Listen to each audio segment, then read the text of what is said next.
Oh, sweet baby Jesus on a pogo stick. This episode of the Joe Rogan Experience podcast is brought to you by Ting. Ting is a no bullshit mobile service. What does that mean, ladies and gentlemen? What does that mean? It means Ting eliminates all the shit that's annoying about going to a regular cell phone provider. But at the same time, they give you the same service that you would get if you had Sprint. Sprint is their backbone. That's what they use. So all of their data, their phone calls, everything is done through Sprint. But you don't have to deal with contracts. You don't have any early termination fees, no bundling or ride-along services, no overages on charges or penalties. With the way Ting has it set up, is you pay for what you use. If you use less, you pay less. If you use more, you pay more. And it all makes sense. It's real easy to follow. And I personally believe that it is the model that all cell phone companies will be forced to adopt in the future. Contracts are nonsense. It's gross. You don't want to use them anymore, so then all of a sudden you have to pay. What is this LG Flex? Is this some new shit? It's a curved phone. Have you seen it? Is it totally curved? Yeah, look at that. See how? What if you sit on it the wrong way? The shit breaks instantly. Probably, but it's probably good for your front pocket. Probably like just curves right around your leg. It probably feels great. Maybe. If you put it sideways. Put it right in your cock bag and take a lot of texts. If you're one of those Doug Benson characters, like Doug switched it, but he used to have it. So every time someone would tweet, it would show up on his phone. His phone would buzz. Yeah, you tweet his name. He fixed that. He wised up. Anyway, the phones that they do have on Ting, they're all the top end Android phones. The Samsung Galaxy Note 3, which is what I have. They have the HTC One, which is pretty fucking badass as well. They have the Galaxy S4, which is another outstanding phone. Ting has basically everything you can need as far as cell phones, all the top end Android phones, and as far as service, they just cut out all the bullshit and they save a lot of people money. 98% of people would save money on Ting. And if you go to rogan.ting.com, you can save $25 off of any new device. It is an outstanding cell phone service. It is a service that many of our friends use and are very happy with. I've never had one person complain about it.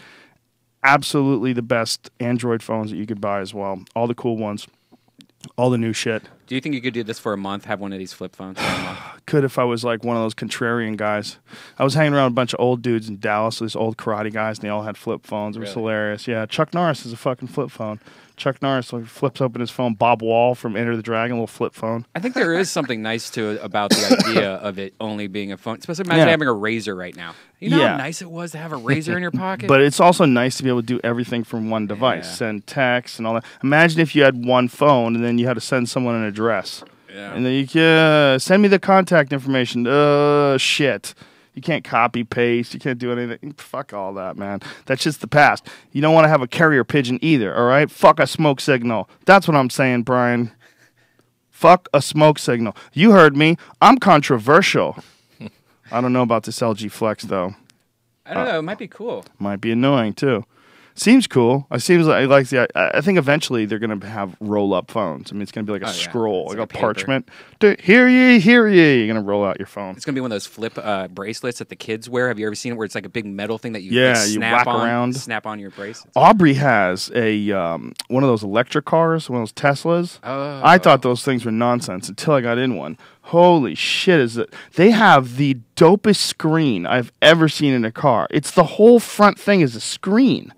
Like the panel in the middle, like that does the air conditioning and the radio, it's a giant computer screen. Dude, it's pretty wicked. That shit freezes up your whole car. Yeah, your car is probably going to crash, for sure. Yeah, and if there's any sort of electrical like shortage or anything like that, if your car gets hit by lightning, it's toast. What is that, first-year model? That's crazy. I think it's, they've had cars before, because they had the Tesla sports car, which was also a battery-controlled car. But that was a tricky car, because all the batteries were in the ass end of the car, and it's a really light car. So it's like one of those old Porsches. The old Porsches have the engine hanging out back, and it changes the dynamics of the handling. Like when you go around corners, the ass end wants to pop around. It's called oversteer. Like some people like it. It's kind of fun to drive like that, but you have to get used to it and know what it's going to do. If you're used to driving a regular car and you're used to like going sideways in like a Corvette or something like that, and you get in one of those things, it's a very different sort of dynamic. They look cool though. You've seen those little plastic things? They look like little fun Matchbox cars. They look like a little Lotus. That's what they look like. And apparently they're pretty fast too. and all electric. You know, which cool in LA, you could actually really do it electrically because you could have solar that's charging your car. I mean, a lot of people have that now where they have just a solar charger to their car, so their car's not hooked up to the grid at all. Wow. Yeah, pretty wicked. Has nothing to do with Ting, though. Rogan.ting.com. Go get your some, bitches. It's an awesome cell phone service, and we love them. We're also brought to you by Onnit.com. That's ONNIT. If you have not been to Onnit, then you obviously are not optimized. Bitch! What does that mean? What does it mean? It means that's what Onnit is about. Onnit is a human optimization website. That's a nice way of saying we sell shit that makes your body work better. Whether it's strength and conditioning equipment, whether it's supplements like hemp protein powder or foods rather like hemp protein powder or supplements like New Mood or Shroom Tech Sport or any of the products that we provide. We sell things that we use that we think help you work better, whether it's things like kettlebells or battle ropes or whether it's different kinds of supplements and healthy snacks. We started selling these new things called Warrior Bars. They're fucking awesome. They're made out of buffalo and cranberry in an ancient Native American recipe. It's no antibiotics, no added hormone, completely gluten-free, and it gives you 14 grams of protein in each serving, and they're fucking delicious. It's literally a no-guilt snack that tastes yummy with no MSG, no nitrates, no antibiotics or added hormones. Super awesome for you and tastes delicious. We just try to sell you shit that's cool. Anything that we find that's good, find the finest hemp protein powder available that we bring in from Canada because our corrupt politicians won't let American farmers make some cash. That's how we roll. Go to Onnit.com, ONNIT. Use the code word Rogan. Save 10% off any and all supplements. Ladies and gentlemen, Shane Smith is here. Why fuck around any longer? Oh, we have a show Friday night at the Ice House. It's called Thunder Pussy. And if you've never been to a Thunder Pussy show, it's not a regular comedy show. You can get a bunch of fucking windows open. What Thunder Pussy is it's a show where no one plans what they're going to say. Everyone goes on stage fucked up. The audience calls out ideas, and everyone just starts talking shit. Sometimes it's awesome. Last time it was awesome. It's cool because it's a unique comedy show. You'll never see another like these comics doing these bits because they're just making them up on the fly while they're on stage. Yeah, and you can't come on stage with some fucking material. No, that's one of the rules. You're not allowed to do that. People will use any material. They'll boo. That's a joke. You wrote that, you weak bitch. It's a lot of fun. And I'll be there. And Eleanor Kerrigan, Jeremiah Watson, Rob Gleason, Omar Nava. I don't know who that is, but I like the name. A lot of people. A lot of fun people. Jason Rouse. Jason Rouse. Yeah, Rouse. He's the one that he did that website contest that we had, and he was so like wanting to win. Like every day he checked with me. He's like, "Did I win? Did I win?" Oh, the Squarespace website contest. Those are some fucking dope websites.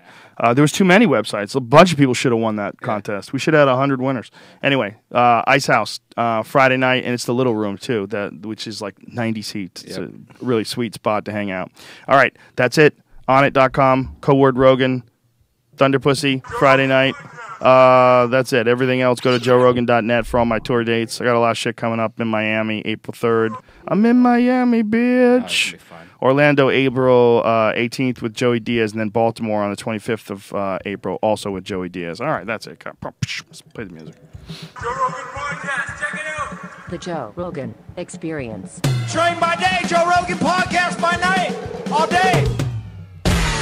Powerful Shane Smith, world traveler, internationally known, locally accepted, bad motherfucker, out doing ridiculous shit all over the world and not slowing down anytime soon.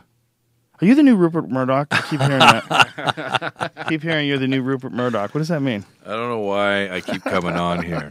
You love me. All I get love is you. You all love I me. get is shit. Mm. No, I love you. I love everybody in this room. No, I'm not the next Rupert Murdoch. What's the latest, man? Where the fuck have you been? Where are you getting back from? Every time I emailed you or talked to you or Twitter or text messaging, you're in the middle of fucking nowhere. Yeah. In some dark places. It was so funny. We were talking before the show, and he's like, yeah, I should get you to do some of these things. I can send you to the North Pole. I'm like, bitch, I'm not going to the fucking North Pole.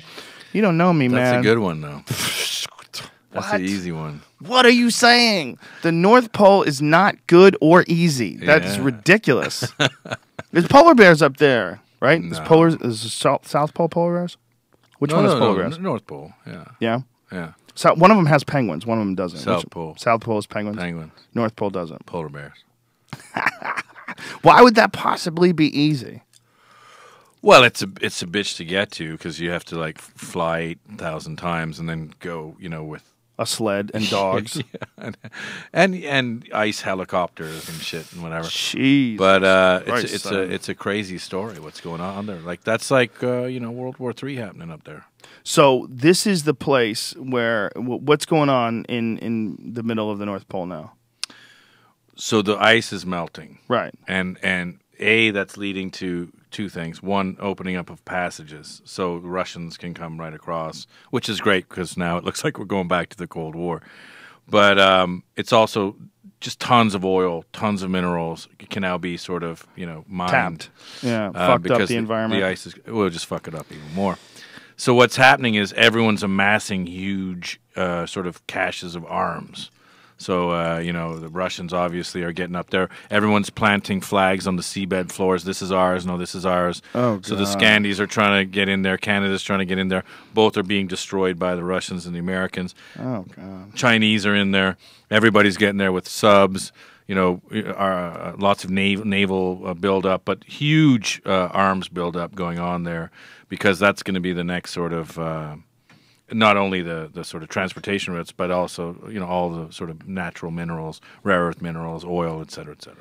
So essentially, it's just like when the Bering Strait back during the Ice Age was connecting United States to Asia, and then it went away. Yeah. Now new passages like that are opening up. Correct. So the whole North Pole is melting. So what's happening now is you can actually, when a lot of the earlier explorers were trying to get to China by going around the north, and now that's opening up. So it's opening up north of Scandinavia so that Russia can actually go right around Scandinavia because they never really had a freshwater year-round port. And so that's a big deal for them.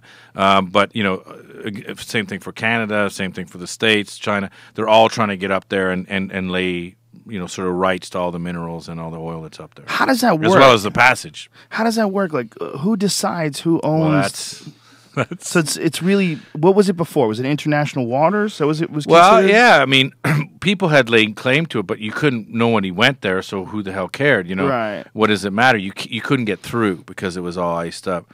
So now what's happening is a massive land grab. People are just planting their flags and saying, no, this is ours. No, this is not yours. This is ours. And they're just sort of fighting it out. But basically up there, might makes right. So if I got my ships up there, I got my guns up there, I got my Air Force up there, guess what? It's mine. Wow. And it's so fascinating how over the last few years they've discovered all these massive, massive supplies of oil up there. Huge, yeah. Huge reserves of oil, shale oil and all weird oil that you have to fucking... What's the kind in Utah that they found where you have to burn it and it creates all this horrible carbons being emitted into the environment in order to process it? There's all different... I mean, the worst oil that they have for the environment is in Canada is the tar sands. Yeah. Where they have to take all the fresh water, boil up the sand to get out the oil, and to get the oil out. It costs tons and tons of money and whatever, but because oil is so expensive now that it's become, economically feasible.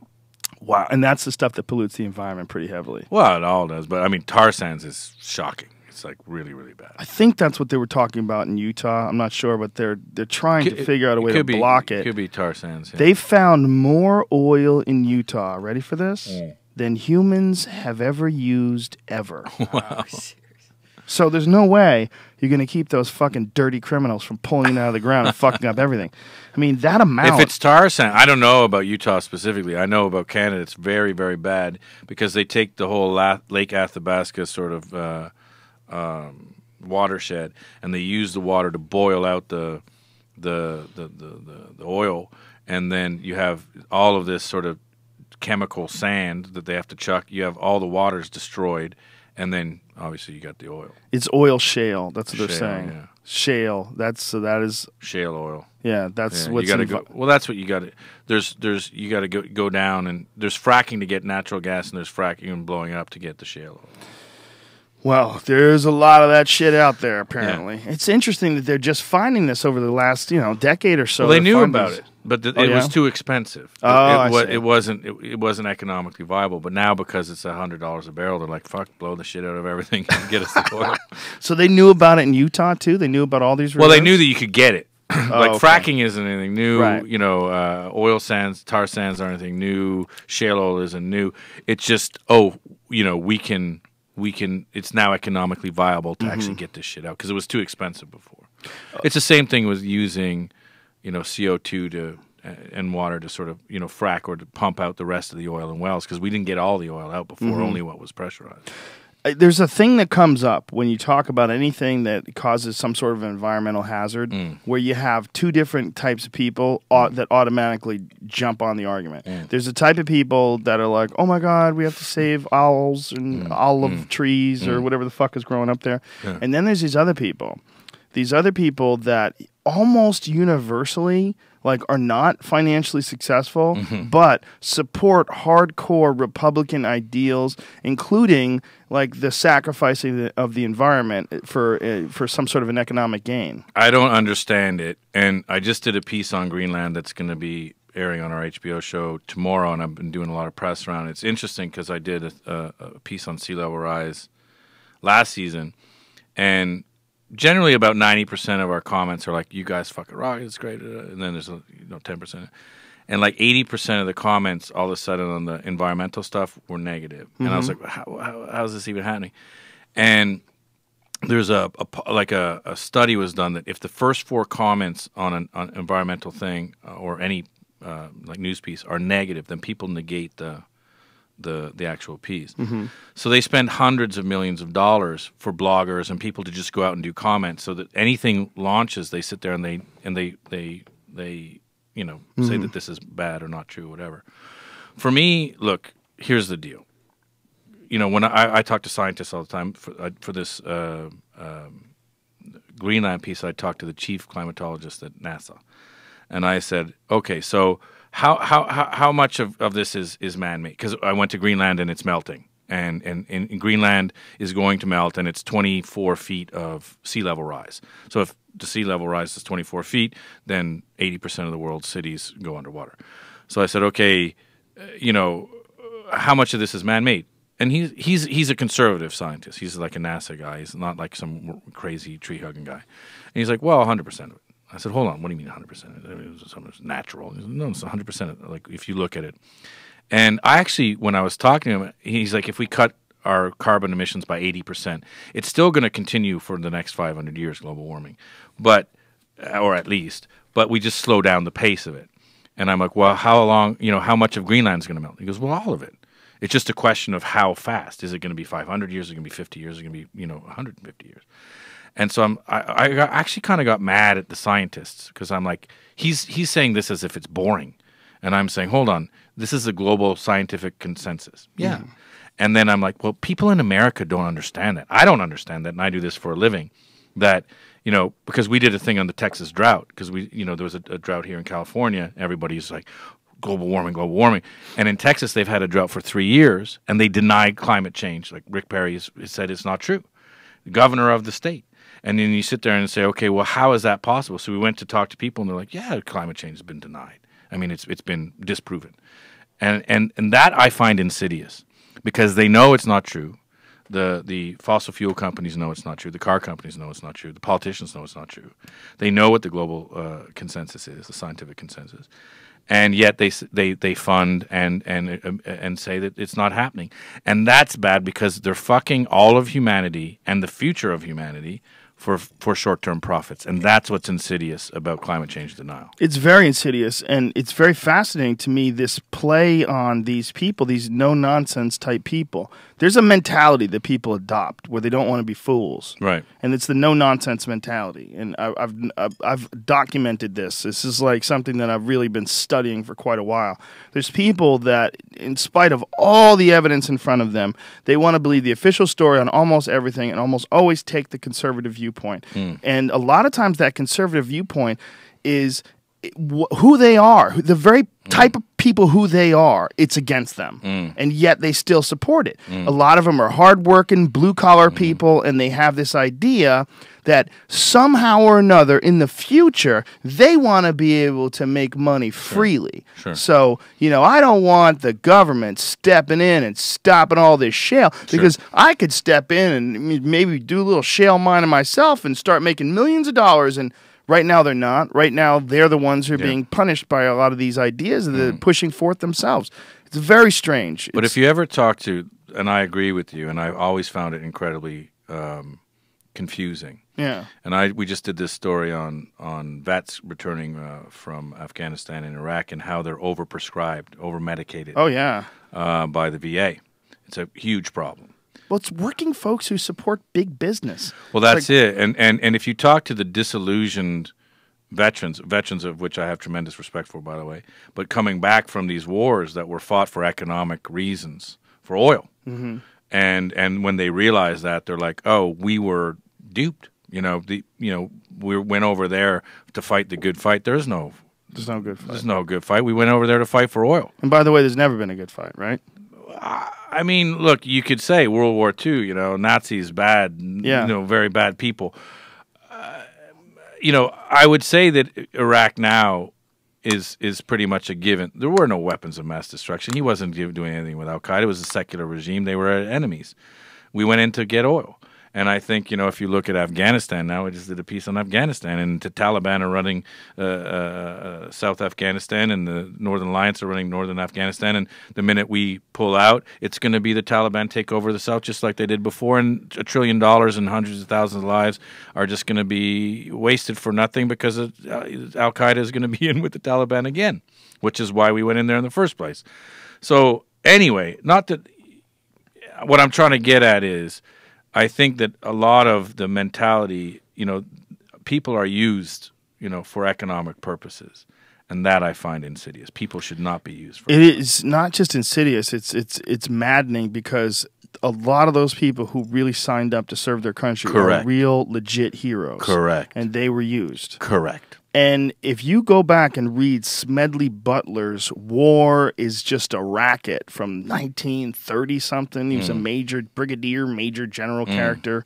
I forget what his exact title and rank was, but he was a well-respected military man who spent his whole life in the service of the country and then realized when he was retiring that he only existed to go out there and make sure things were safe for bankers, clear the air for oil manufacturers, whatever it was that he was really doing. He thought he was over there, promoting freedom and keeping America safe. And he wrote this fascinating and very damning piece.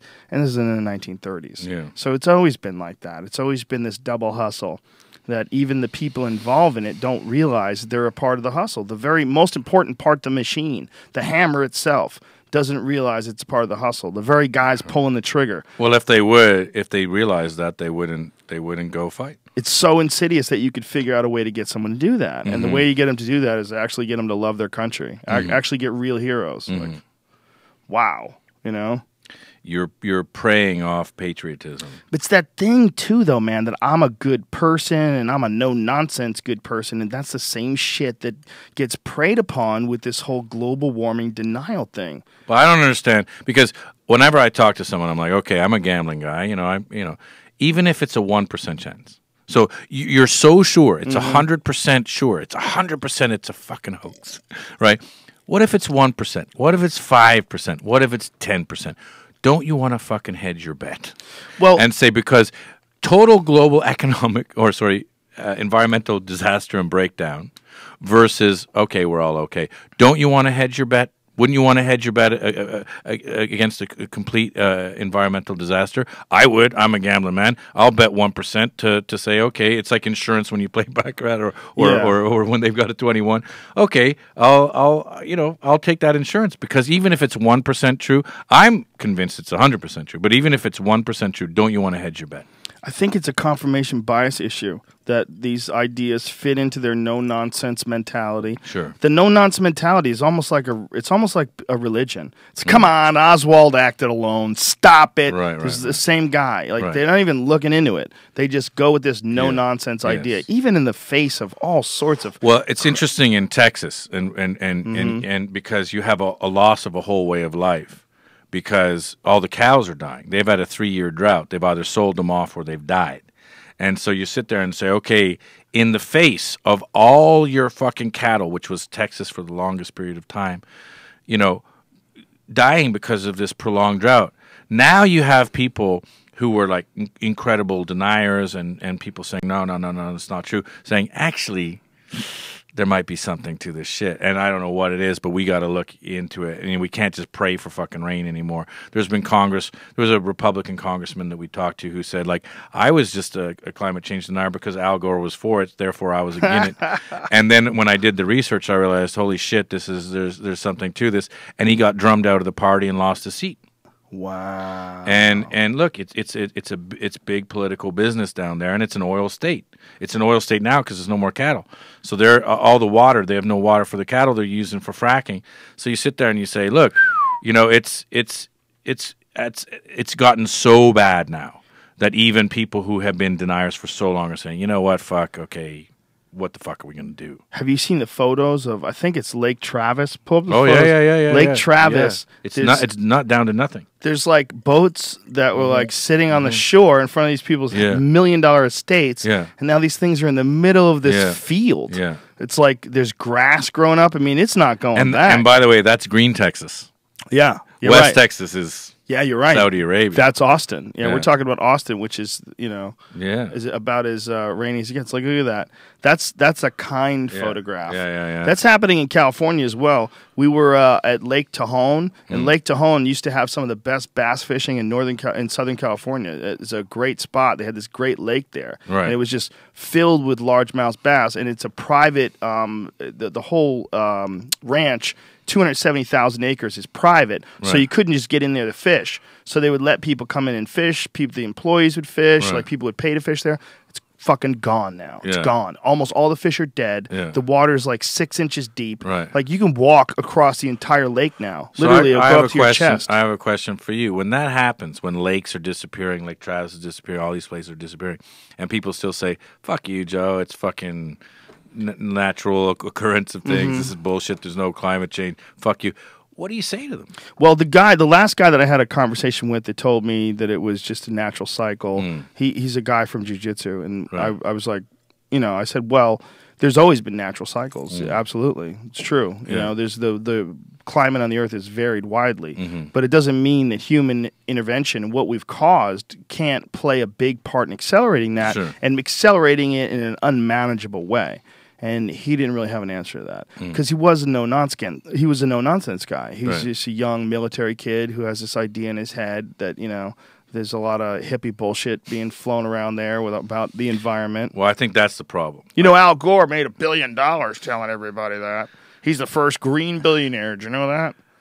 Okay, it doesn't mean he's totally wrong. Well, the interesting thing about Al Gore, and I find it very interesting. Not that I'm an Al Gore lover. I came up actually hating Tipper Gore because she was censorship, et cetera, et cetera. all the rap lyrics you're going Exactly, after. Yeah. exactly. And but you got to look at Al Gore and say he wasn't like a big L liberal. He was like a sort of he was tobacco guy from the South, like centrist. In most countries in the world, he'd be sort of center right, conservative dude. He came out of politics being an environmentalist. Now he didn't do that. I don't know. I don't know the guys very well, but he came out freaking out about the environment. Why? Because all the shit that he learned in politics, all the behind-the-scenes shit that we don't know about, freaked him out so much that he said, I'm going to actually go out and do this movie and say the environment is fucked. Hey, by the way, this isn't like a Greenpeace dude. This isn't a hippie. This is a tobacco, Southern dude, conservative dude, not conservative in America, but, whatever, conservative in the world. And he comes out and says the environment's fucked. What's interesting is he wins Nobel Prize, does a good movie, all this stuff. but then gets vilified to the point that now Al Gore is a joke. And when we say, oh, fuck it, he's this and it's Al Gore. And by the way, isn't that a great fucking triumph? Yeah. For deniers, because they're like, Al Gore is now a joke for doing a movie that says, hey, by the way, the environment's fucked. Yeah, isn't that weird that they can do that? That they can turn someone into, like, he's almost like, remember when Richard Gere, you'd say Richard Gere, you thought gerbil up the ass. Right? That's all anybody thought. Yeah. Well, when you talk about Al Gore now, especially around certain circles, he's a joke when it comes to the climate. Was there anything that he said that was debunked, or was it all bullshit?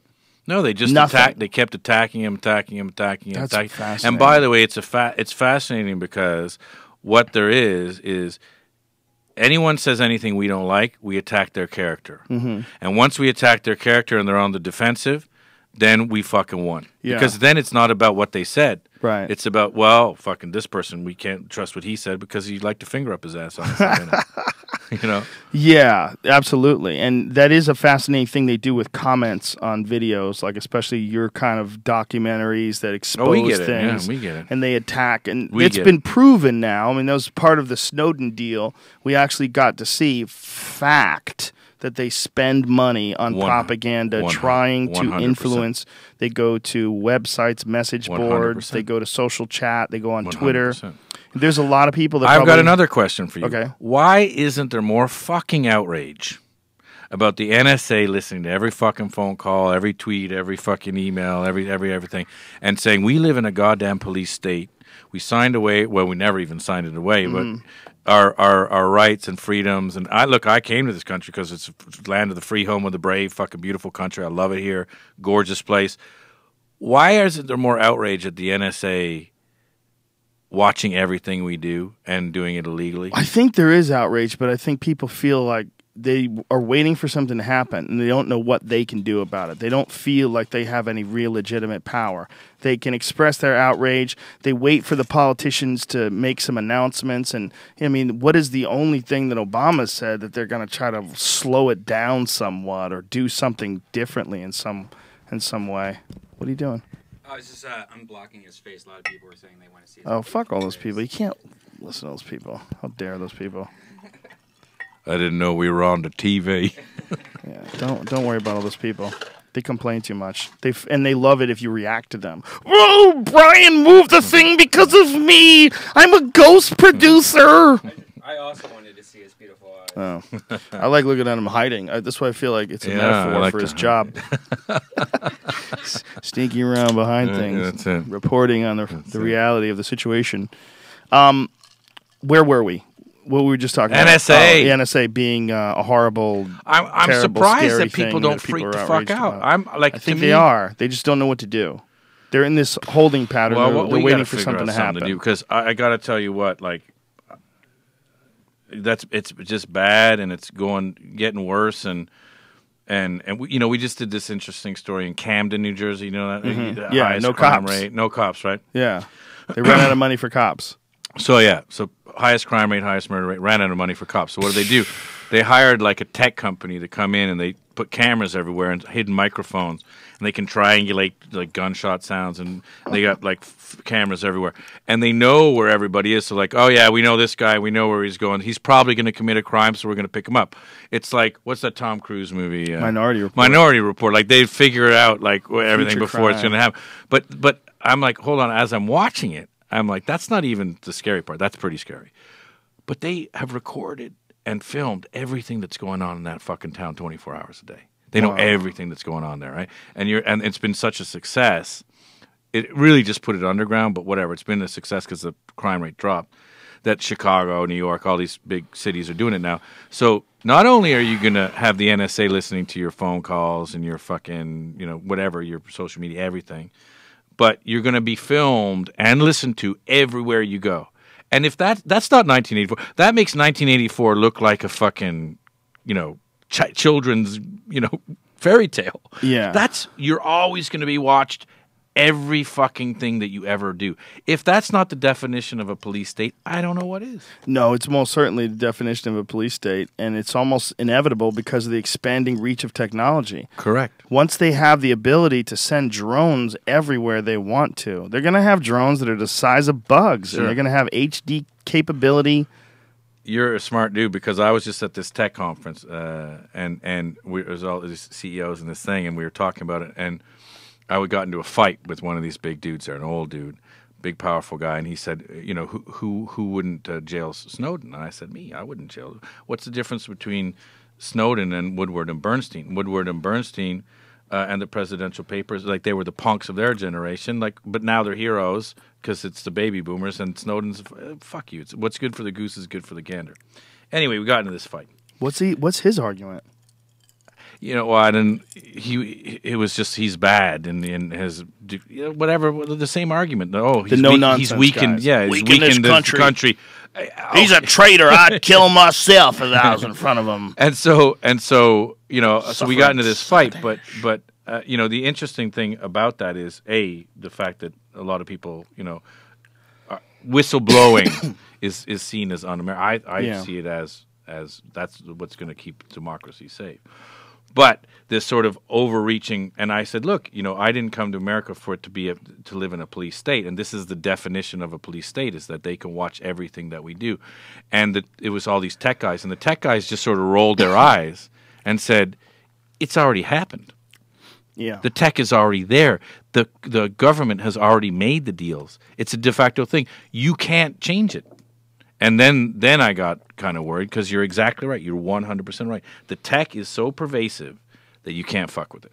Well, there's also future tech that they're working on that is essentially tiny Wi-Fi powered cameras that are the size of grains of sand. Sure. And they're going to scatter them. Nanotechnology. Yeah, they're going to scatter them all throughout cities. And they will literally have access to video, audio, everything from these grains of sand that'll be all over the beaches. They'll tune into them. They like if you go to Camden, it's already happened. That's the whole scary thing. Is like this isn't like so it's a battleground. This isn't for science. testing. It isn't science fiction anymore. They can triangulate sound from any point in the city, like inside houses, like anywhere. They can listen to try anything, and you're just like, holy fuck! Like for those of us who get up to some nefarious activities, that's not great news. Well, even not so nefarious activities, like people who like to fuck in public. Have you seen that video? There's a video. This couple on St. Patrick's Day. They were banging behind a dumpster, and these people drove by and got video of it. Put the video online, and now the cops are looking for these people. Like, oh, you gonna save us from the bad people that like to fuck? But that's the problem. Is okay. So now we have information about everybody at all time. Mm-hmm. What are we going to do with that information? Right. You know that some bureaucrat, major, general, captain, some bullshit artist is going to be sitting behind some computer thing saying, you know what, I think that's bullshit, I'm going to fucking take that guy away. That's a police state. That can't happen. Yeah, it's gonna, unfortunately. But then democracy goes out the fucking window. I think it goes out the window anyway. I think it's got to shift. It's going to shift. But this is turning into a depressing... No, it's not. But here's the issue. Because what's going to happen is the same thing that has sort of happened with cellular. I mean, obviously, I don't know what the fuck I'm talking about, just as a caveat here.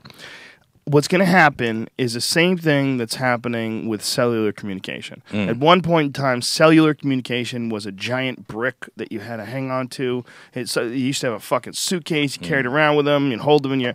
And now you can go to the Amazon and people have cell phones. Yep. You can go to the poorest third world countries and people have cell Correct. phones. I think that right now, the information, the access to all this stuff, the ability to know what's going on everywhere all the time is terrifying to us because we don't possess it. The only people that possess it are the people like the NSA or the people that are monitoring Camden. Eventually, that technology will become so pervasive, it'll be like Wikipedia. It'll be like everything else. It'll be all the time. And you will have no privacy, but they will have no privacy either. You know who's going to have privacy, No though? one. I don't believe that. I believe the rich will have privacy because they'll be able to pay for tech that can protect them. They'll try. New shit will come up. Right. You're gonna have a phone. They're gonna know where your phone is. You're gonna have an internet There's connection. gonna be blocking technology. I'm gonna take it to another place. Oh, I shit. think it's gonna get even crazier than that because I think that when I extrapolate, when I get when I get really high and I think about this, especially when I get into the tank, I come into this one conclusion. And this one conclusion is that money in its current form is not resource-based. The economy is essentially based on confidence and numbers, Yeah, right? sure. Well, that's just information. And at a certain point in time, technology is going to hit a bottleneck. And that bottleneck is going to be money. The bottleneck is that technology, as it progresses, the trend seems to be in a more immediate access to information and a easier connection between people. Well, that's going to come to a point where there's one thing that's shielded, one piece of information that's shielded, and that's going to be money. We're not going to know how to quantify it. What are your thoughts on Bitcoin? Well, I think that's a part of it. I think that's just one part of it. You know, I think Bitcoin is being, for sure, tampered with. For sure, fucked with. I think all these people, like this guy that had the Mount Gox and fucking $300 million goes away and it's crashed. That is most likely a bunch of things. I'm sure incompetence. I'm sure shitty programming. But probably sabotage. Let's be honest. 100%. If they really thought that it's possible for a new currency to come along, Antonopoulos is coming back on again, too. Yeah, he's coming back on soon in April. Without a doubt, someone would step in and try to do that. Why would they not try to do that? Well, they're going to just sit by and twiddle their thumbs and hope that their money's good enough to compete? Get the fuck out of here. These are criminals. These are fucking swashbucklers and buccaneers. They're assholes. They're digital buccaneers. And just like the same people send people out to diminish climate reports by leaving shitty comments, they're going to also go after Bitcoin any way they can. Did you hear about this Silk Road shit that happened? Yes. What? Yeah. Did you do anything on that? We're doing a film on it right now. Tell people, for folks who don't know what Silk Road is, tell them what it is and what happened. Well, I'm not the biggest expert in the world. We're doing a film on it, and so I only know the sort of pitch versions. What's a website? it's a website. It was a service that was the dark web. A lot of shit went down, and basically where they made their money was a door-to-door drug dealing service where they made the majority of their cash, and it was high quality. They guaranteed the quality, and you didn't have to leave your house, and someone would come and they would take a sort of charge on both sides. And they would like deliver coke and guns to your house. Correct. Anything. Anything. It was like dark web sort of Craigslist, like murder even. There was time. Well, so this is where it gets interesting. Is the guy who started it? He started when he was like 21 years old. He's like this nice kid, whatever. Apparently, a really nice kid. They talk to his parents and shit. They're like, "Oh, he was such a nice boy." Kid. Yeah. Now he's living in the North Pole with your fucking reporters, hiding under an igloo. Yeah, well, now he's 20 stories down and he's dead in the CIA building. No, they got him. They got him. Oh, did you not hear the story? This is my favorite part of the story. Keep going. Okay. So anyways, he's a young kid, right? Okay, He sets up Silk Road, which is basically a sort of peer-to-peer, whatever the fuck you want to have happen on the second economy. A lot of drugs, basically drugs. But yes, there was arms. Anything sort of illegal was going through this thing. Now, what happened was, it's very cinematographic moment. He's in a public library, right, using the public Wi-Fi. He's running the whole thing from his laptop, and they know if he closes the laptop, it'll be encrypted, and then it's a brick, and he's fucked. So everyone in the library, the person looking at the books, the librarian, the freaky dude sleeping in the corner, they're all fucking FBI, right? And they're all watching this kid. He's like, really young guy, as he's running this Silk Road thing, and they had to get him before he closed his laptop. So he literally stood up to like grab something, and the whole library went into motion, and they got him. Now, what they found out was he was just a guy trying to run a business. He's like, okay, you bring the drugs here and you bring the drugs there. And if people started fucking with the business, much like Bitcoin and shit, they started trying to fuck with it. And, by the way, you deal with a lot of criminals. They're going to do some criminal shit. They're going to try to put it over on you. Now, one of the things that Silk Road did was it was like a Craigslist for like hitman and shit. So he was like, okay, you're on my Silk Road. I'm going to, this guy's bad for Silk Road. He's dealing shitty heroin, or he's being bad, or he's saying some shit. So he just would have them killed. Allegedly would have them killed because he was trying to maintain the sort of quality of his product. So there was assassinations, hitmen, arms dealing, drug dealing, all on this sort of dark web shit that was going on. Then they caught the Is there an earthquake? there an earthquake? What are you doing? Is that like an effect? I was going to switch cameras, but then it was. Oh, just I'm like, what the? Is this an effect? Is this a new artistic But, angle? That but what Brian's I taking? find interesting about this is it's just an example of this whole second economy, the gray economy, the black economy, black market, that some people have estimated is up to a quarter to a half of what the global economy is. Because if you put in all the drugs that are dealt in the world, all the arms that are dealt in the world, right? All the secondary, quote unquote, gray electronics, the seconds, the stolen IP that's coming out of China, all of that stuff. Because if you go to India, everything is a $20 pirated smartphone, right? Like hundreds of millions of these fucking things have been sold.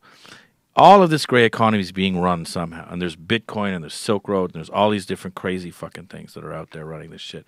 And that's why I was talking. I agree with you. I agree with what you're saying, because all money is now is just data. It's just it's this bank has this many credits and that bank has that, and we swap them up, and it's not based on a gold standard. It's not based on anything.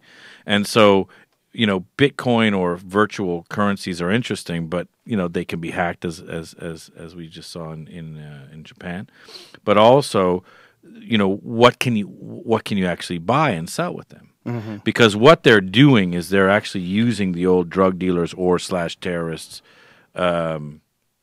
system, which is, okay, I've got some corn in Tunisia, and you've got some flax in Pakistan. And those will just be wiped out, and somebody then in Afghanistan will get a case of AK-47s. And that's what Bitcoin, and that's what Silk Road, and that's what a lot of these things ended up doing. And didn't one guy wind up going to jail because he gave bitcoins, or he sold bitcoins to someone who wound up using those bitcoins to buy drugs? Well, see, this is the deal, and that's a very good point, because like he didn't even buy the drugs. Because after 9/11, what happened was the government said, and by the way, they pretty much know everything. So they went into mutual funds. They went into Switzerland. I have a house in Costa Rica, and there was this development fund in Costa Rica. It was, you know, a lot of foreigners go down there and retire there, and they were investing in the country. But because one guy in the fund had ties to a drug cartel, they just took all the money. It was like $2.5 billion. They just took, it's a drug laundering fund, so we're going to take all the money. So all these gringos lost all their retirement funds. Whoa. And by the way, what's interesting about Who took that money? The American government. Sure. After 9/11. And by the way, they took trillions of dollars doing this. But it's not on the books. It's not on the books because they just took it in. And so what do they do with it? Well, there you go. What, they're allowed to do with it whatever they want to do? Right after 9/11, they went around everywhere and they used the world sympathy to say, okay, now we're gonna take this money. We know it's drug laundering. We know this is this. We know this is this. We know this is this. We're going to take it all. And they just took it all. Wow. And how hilarious is that? They use terrorism. They use mass murder as a pretense of stealing drug dealers' money.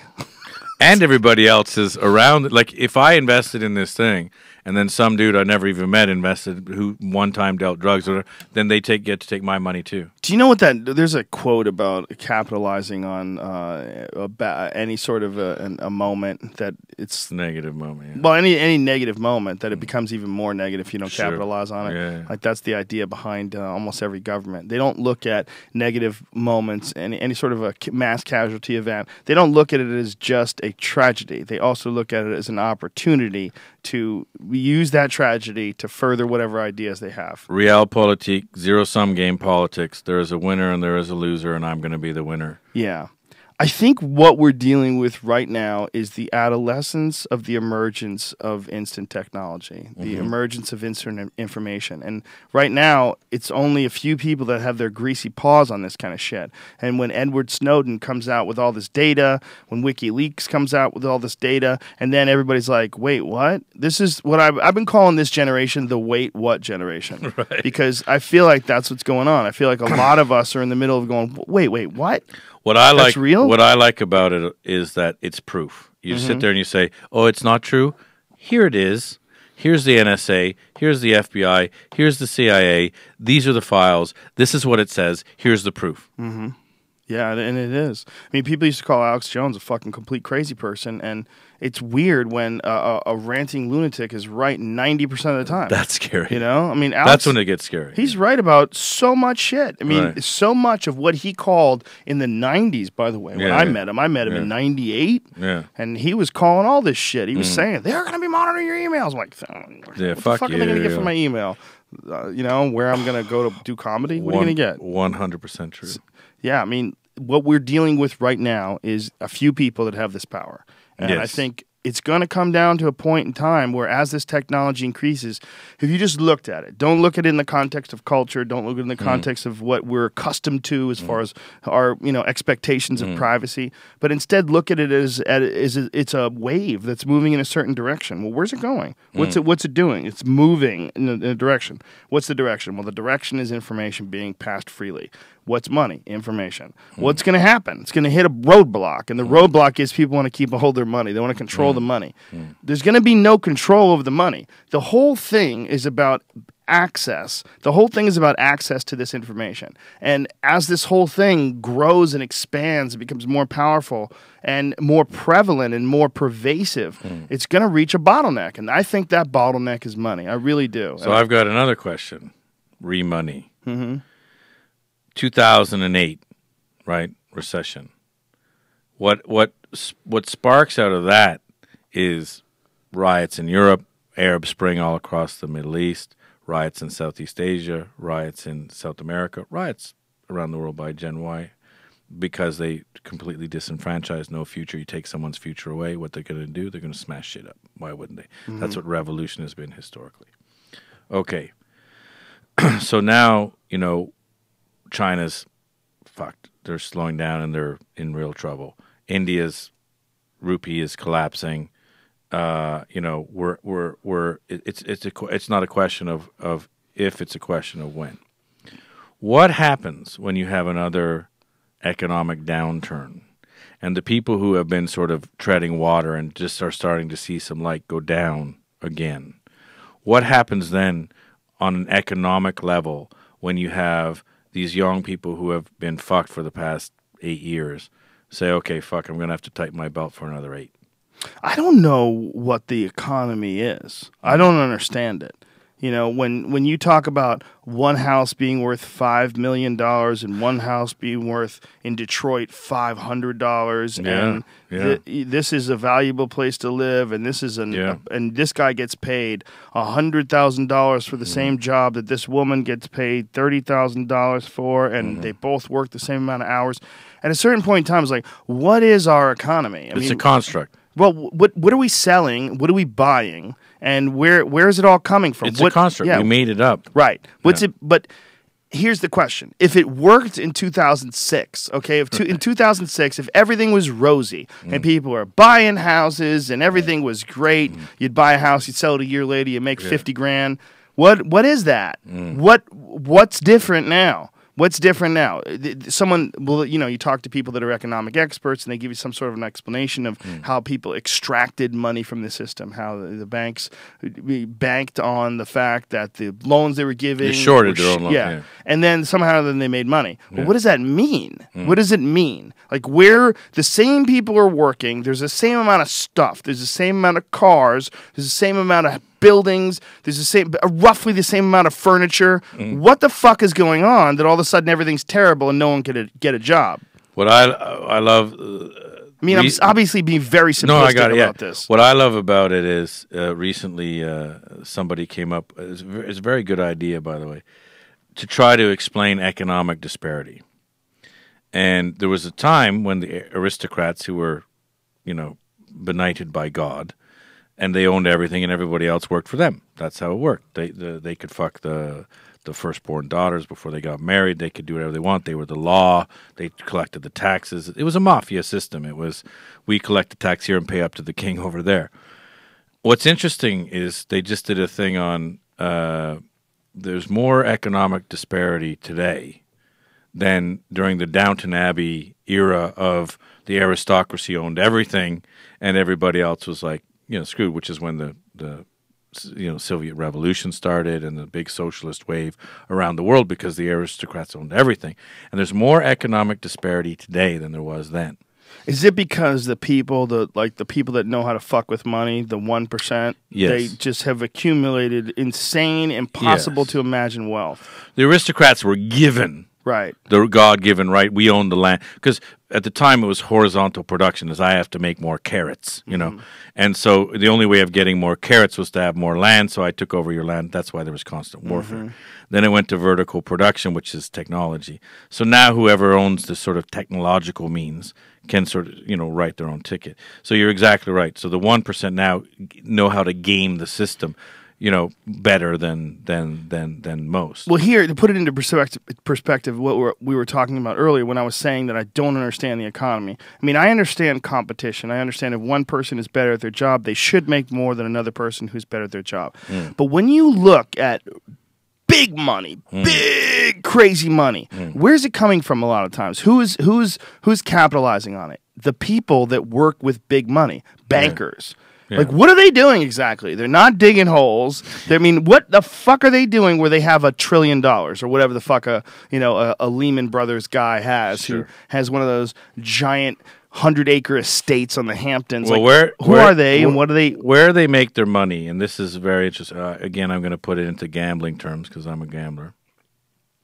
If you could go to Vegas, right, and you could say, okay, I'm going to bet $1 billion or $1 trillion, but let's say $1 billion. Let's say $1 million, so we can all. I'm going to put $1 million on black. Well, I lost. Okay, I'm going to write that off. So I didn't really lose. I'm going to put $1 billion on black. I lost again. Okay, I'm going to write that off.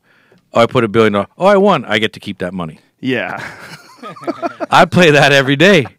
I would play that game every fucking day of the goddamn week. But guess what? They don't let you do that game in Vegas, but they let you do that game on Wall Street. Oh, it's unbelievable. It's so hard to wrap your head around when you really try to think about the amount of money being exchanged, and then the fact that's mind-boggling. Well, it's mind-boggling. The fact that this argument was thrown about that they're too big to fail, and then the government comes in and bails them out instead taxpayers. of taxpayers. The government doesn't have any money. Well, they steal it from the taxpayers. The government gets its money from taxpayers, and that's what I just did this thing on Afghanistan, but that's the tip of the iceberg. Is how much money the government throws away. And by the way, I pay a shit pile of fucking tax. So when I see that, I'm like, oh well, my tax just went down the fucking toilet. Like thrown away in what way? What do you mean? Well, so for example, the piece I did in Afghanistan is we've spent $100 billion in reconstruction there, and the majority of it, if not all of it, has just been flushed down the toilet. For example, $1 billion were spent on helicopters that don't fly. Billions of dollars are spent on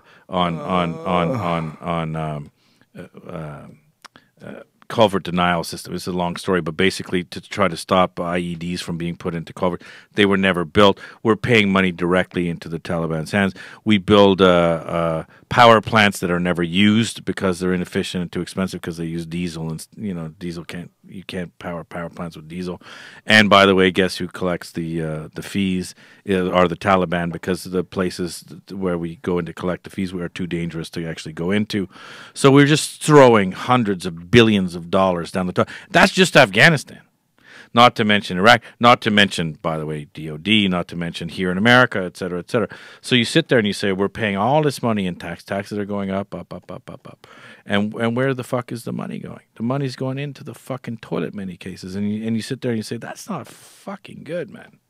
That's not good. And it's a sort of a symptom of what happens when money's there. When money's there and it's legal to extract it, all of a sudden a bunch of people start going, well, I think unless we question, it's our money. See, this is the whole basis of democracy. It's our government and it's our money. And what's happening now is the government is acting with impunity. And like you said, I'm like, what about climate change? What about war? What about all this shit? And you're like, well, people feel disenfranchised. They can't do anything about it. A. B, it's their money that people are spending. And we're going, well, fuck, they shouldn't be spending $78,000 hammers. That's not fucking cool. Well, the basis of democracy is you don't do that. The basis of democracy is you can't do that. But what's happening now, and this is what I find another problem in our modern age is, okay, this is a fucking huge problem. Yet we feel we can't do anything about it. And I've said this before, and now I'm into my drink, so I'm going to say it again, is that's why these podcasts are important. That's why media is important. That's why journalism is important. Look, you started out in a different way. You came at this from a different way. I came at this from a different way.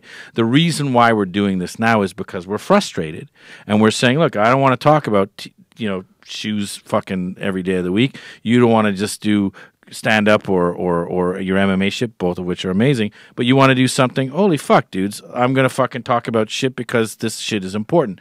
The reason why we have to do that is because we can't be complacent.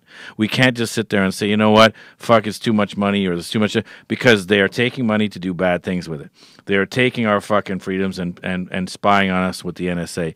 And it's guys like you and guys like me and guys like, by the way, everybody out there and the fucking Death Squad and Red Band and all these motherfuckers. And we have to be the ones to get out there on a grassroots movement and say, fuck you, stop fucking tapping my phone, stop taking my money to fucking throw down into the Taliban's hands in Afghanistan, stop this shit, because unless we do, then there's going to be no more democracy in America.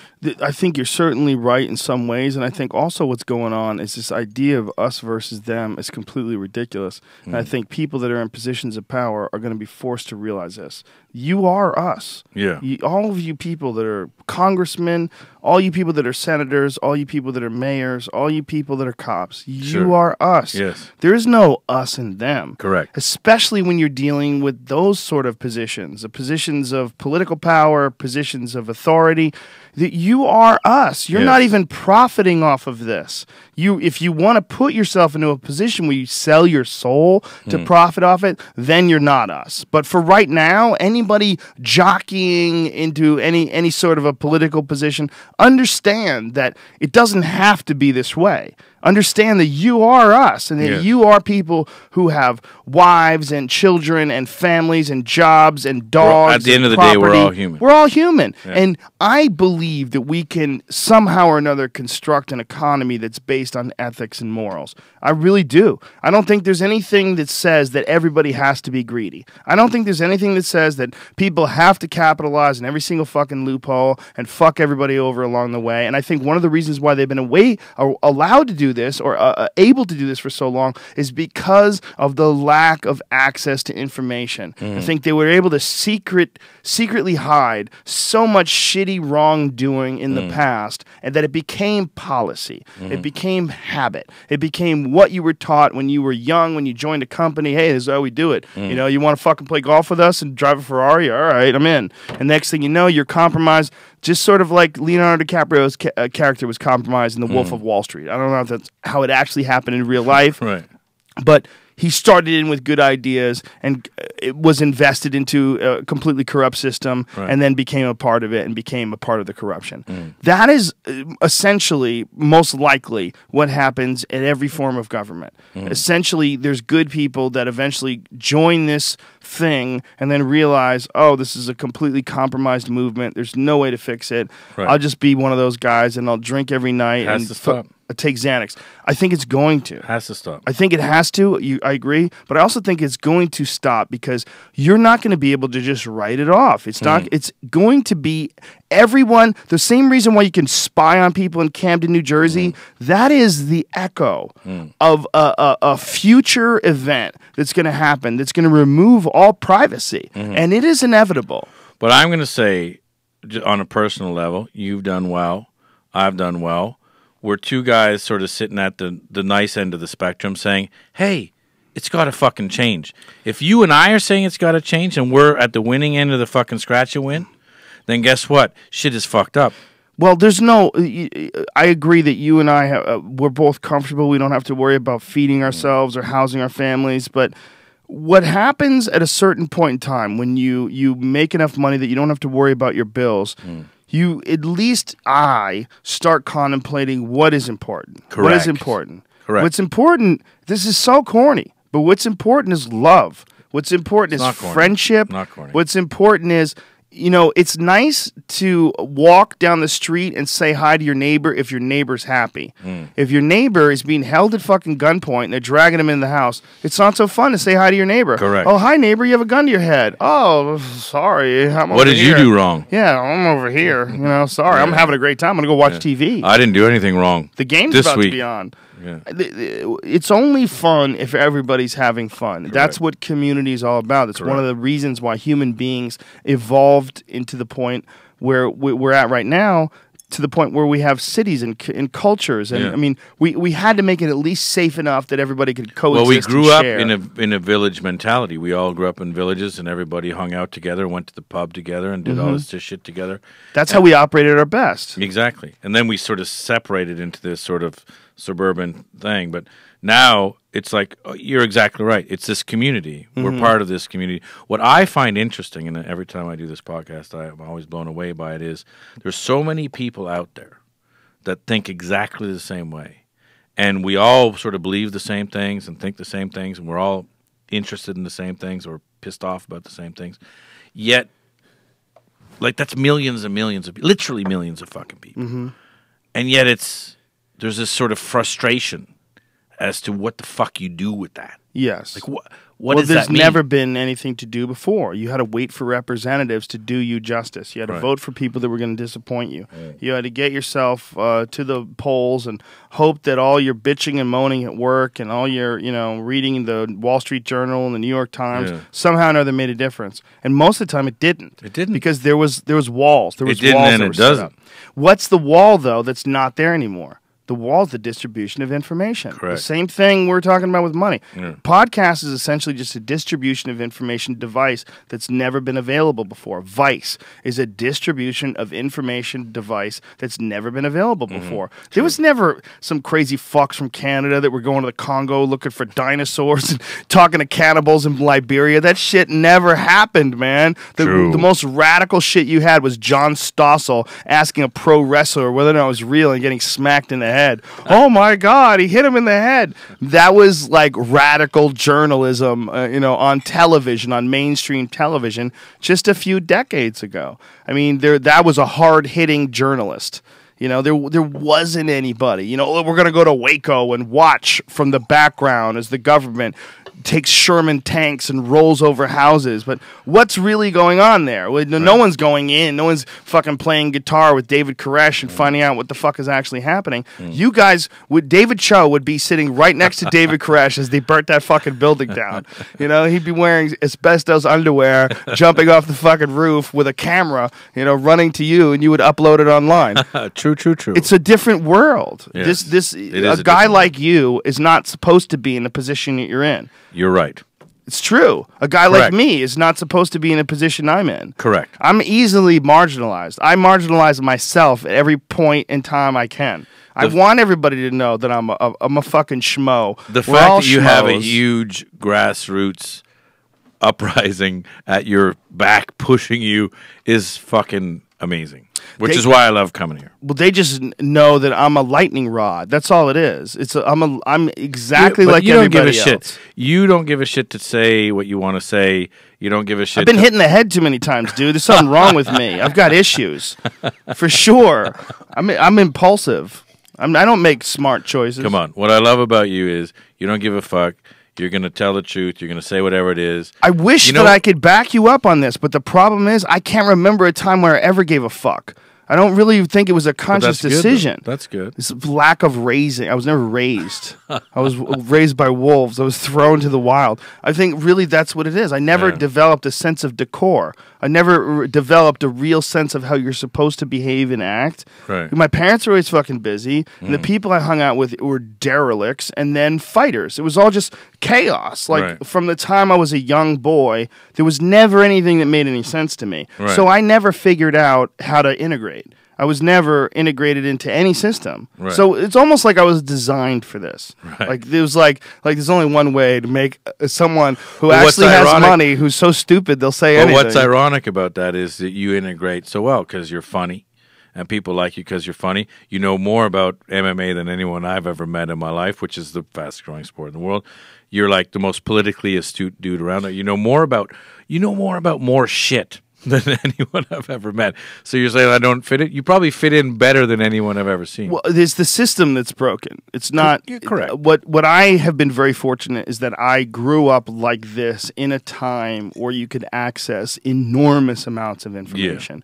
And during the last 20 years, because of this access to enormous amount of information, enormous amounts, my perspective on the world has changed radically. Yes. My view has broadened in an insane way that's impossible to describe.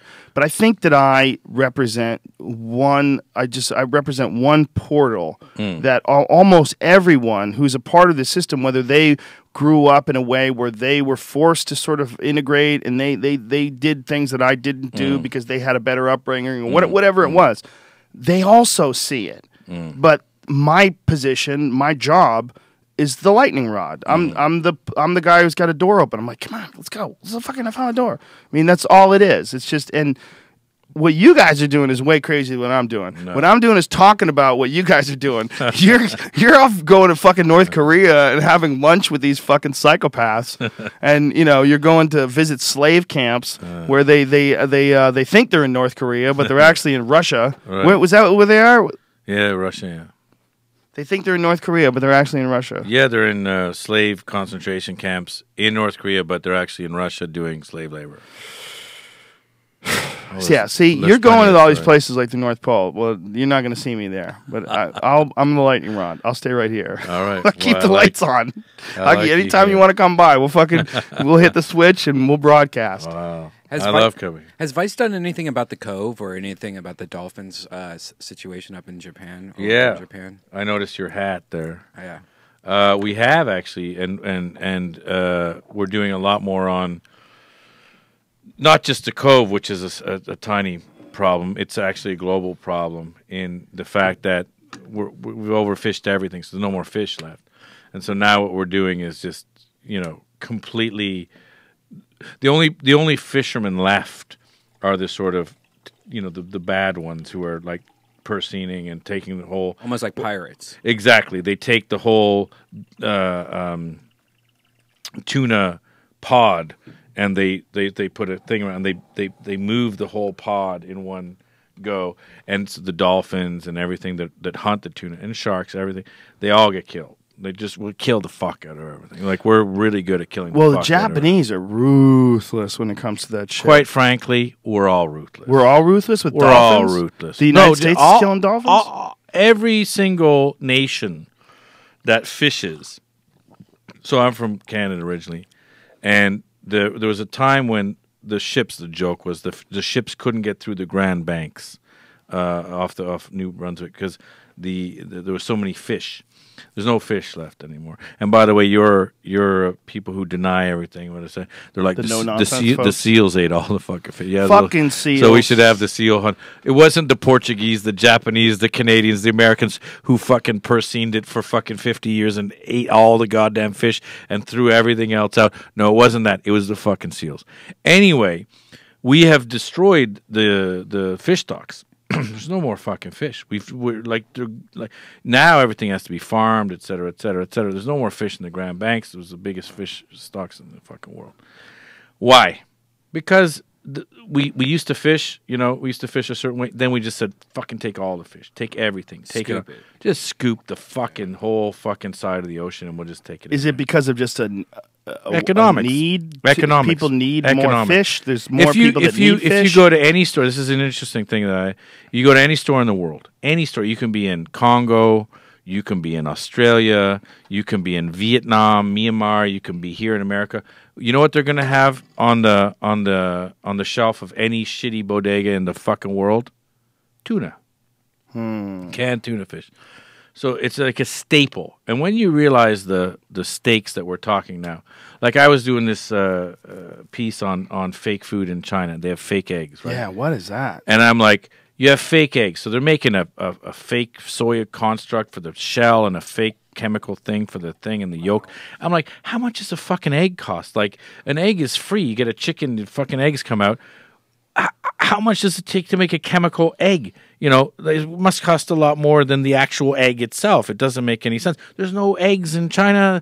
You know, there's no milk in China, so they're just buying all of the dairies in France. It was a big article today.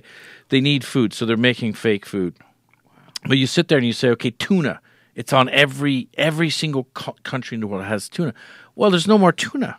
We ate it all because everybody eats tuna. When you start saying that everybody has to have that one thing, because you're like, the biggest corporations in the world, what do they sell? Light bulbs, tampons, you know, toothbrushes, shit that everybody needs. Every single person in the world needs a fucking toothbrush or light bulb, so they make billions of dollars. Tuna, right? There's no more tuna. So what the fuck do? They say, well, just take everything. Take the kids, take the eggs, take the fucking, you know, the adults, take the breeding females, take everybody, chop it up, put it in a fucking tuna can. And that's the problem, is food, and by the way, this is happening now with beef. I know you're into grass-fed beef.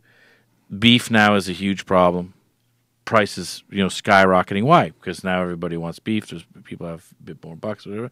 And so now beef prices are going through the roof. They're also getting sneaky with their grass-fed. 100%. Like what they're calling grass-fed. You could go to Whole Foods. They have this new thing that they're doing where they call it pasture-raised. Have you seen that? Look, beef is fucked, fish is fucked, protein in general is fucked because it's expensive. It's expensive to fucking rear and make happen.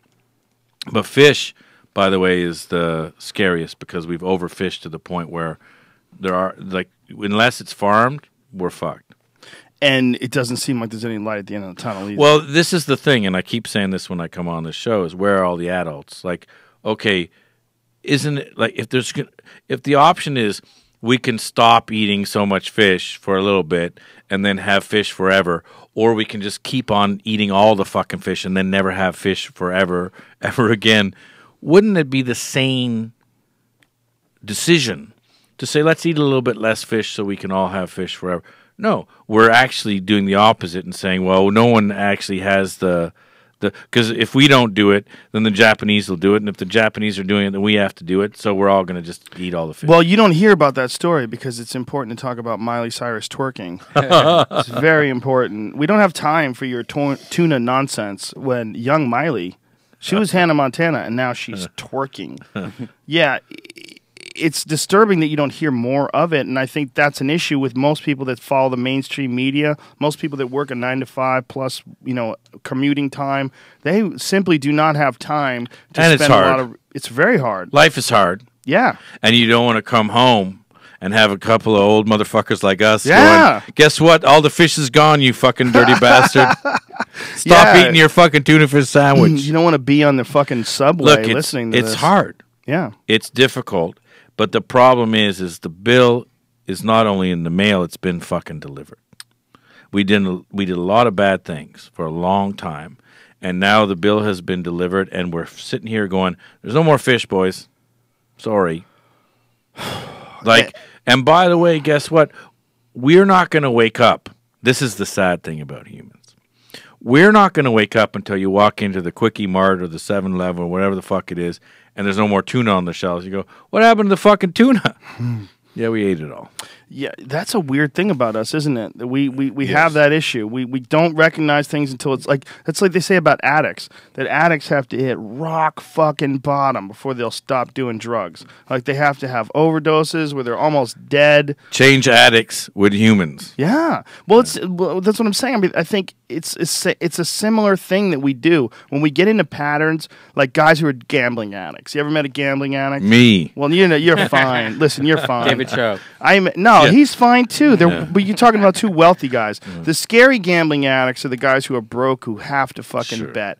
I knew this guy. His name was White Plains Charlie. White Plains Charlie. Good name. White Plains Charlie might have weighed 50 pounds. He used to hang out at the pool hall that I used to go to, and he was a real good pool player. But he's an old man who was a gambling junkie. He used to steal candy bars from the pool hall. You'd see him fucking sneaky. I mean, he just needed some form of nutrition. Yeah. All White Plains Charlie would do all day was gamble in one way or another. He lived in a boarding house. He had a room somewhere or a bed or somewhere, and he was probably, when I met him, probably deep in his 60s. White Plains Charlie used to go to the fucking horse races every day. And he would come to the pool hall after he went to the horse races and like, this motherfucker, I bet this horse, this fucking, I'm like, come on, you cocksucker. It always same story, always losing. And if he did have some money, you could tell because he was all squirrely and he could see him and everybody knew, and then he would wind up gambling and losing that money. Sure. But these poor fucks, man, they could never just get a job, get their shit together. They were addicted to these weird thrills. Yes. And they would hit rock bottom and just scrape together enough money. And then they decided somewhere along the line, Charlie decided to just live at rock bottom. Like rock bottom was where he was. He always smelled. He would take cigarettes out of ashtrays and light them up again. And, you know, he's essentially not homeless, but might have well been homeless. Was always broke, always bumming money, always asking someone to stake him. This motherfucker can't beat me. I'm gonna play this motherfucker. I'm gonna rob him. We're gonna make a lot of money. Come on, man. Come on, man. Back me up on this. It was, and he was just addicted to it. And he would crash and just keep going. And there's a lot of people like that when it comes to anything. And I think that's a human characteristic. This denial and this ability to rationalize the position that you're in. And I think as a species, we do that. Well, I forget. I'm going to misquote this. I'm going to butcher it. But there's a definition of insanity, which is we go to bed every night with the same thing facing us and the same conditions facing us the next day, and we wake up thinking it's going to be different. Yeah, that's the simplified version. Is the definition of insanity is doing the exact same thing and expecting a different result. Correct. Which is basically the definition of humanity and the definition of history. What's also one of the reasons why we're such bad motherfuckers, that we're able to like put things aside and trudge ahead. It's also the definition of religion, because they're like, yeah, it's shitty again today, but guess what? When you're dead, it's going to be awesome. Jesus will be there. You had another bad day. It sucked again, and you worked real hard. But when you're dead, it's going to be all. Can you imagine? Fred Phelps is dead. You know that? The Westboro Baptist Church guy? Oh, yeah. He died. You imagine the day, if Jesus is real, the day that that guy meets Jesus, and Jesus is like, that's not what I meant. Right. Like, oh my God. You know what I love? You know what I love about it is I travel a lot to hardcore Islamic countries, and they're like, yeah, you know, you're going to jihad and suicide bombers, and you're going to go to paradise, and you're going to have virgins, and you're like, yeah, it's fucking crazy. And you come back to America, and they're like, those motherfucking Taliban and Al-Qaeda, they're crazy motherfuckers. They believe they're going to fucking die in jihad and go to heaven. What do you guys believe? Well, we believe in Jewish zombies that walk on water. I believe that I'm going to work every day and have a bad life every day of my life, and then I'm going to fucking die and go to heaven. Yeah. Well, we don't believe in virgins, so it's less ridiculous. It's less ridiculous. Their problem is I don't get 70 virgins, but I live on a cloud and eat Velveeta cheese. Our shit is more reasonable and updated. Their shit is very ancient. Like, they're dealing with I believe that what's going on in the Middle East is that the Middle East, I've said this before, is the cradle of civilization. That's where Mesopotamia was, Babylon, that's where Sumer was. Everywhere. I think Turkey, the oldest known civilization that's built complex structures is in Göbekli Tepe in Turkey. This new thing that they found over the last decade, incredible structures. Sure. The people that are still there, I think, are the townies of the world. That's what I think it's like. It's like when you go back to where you grew up, and all those assholes that stay, they're just so backwards and outdated. I go to where I grew up, and I see my friends that still live in the same town. I'm like, fuck, man. Like, you guys got to get out of here. Hey, these fucking fags want to get fucking married and pay taxes. They got to. You're a townie. Where did you grow up? Sorry. Newton, Massachusetts. Newton, Upper Falls. That's actually a great place to live. I'm just talking shit.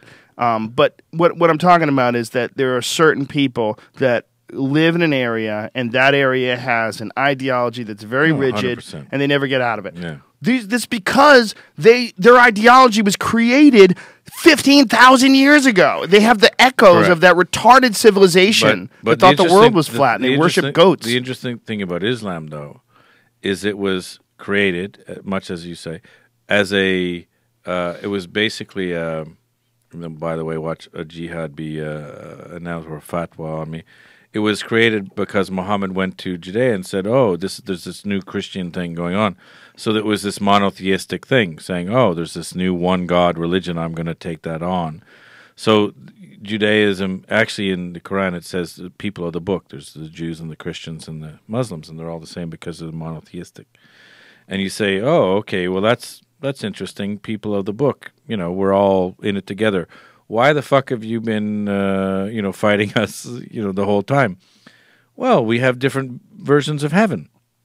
Well, how about the Islamic people themselves have two different sects of Islam that battle each other to the death, Well, which is there's one thing that a lot more than two, but two big ones. The big one in Sunni and Iraq, Shia, the Sunni and Shia that we didn't know about in Iraq. When people started blowing each other up in Iraq, and we found out that it was Islamic people attacking rival Islamic sects, we were like, wait a minute. Yeah. How crazy are these fucking people? This is a civil war amongst Christians. Exactly what I was trying to get to is Judaism, Christianity, Islam are basically the same religion. They started the same. Yes. Okay.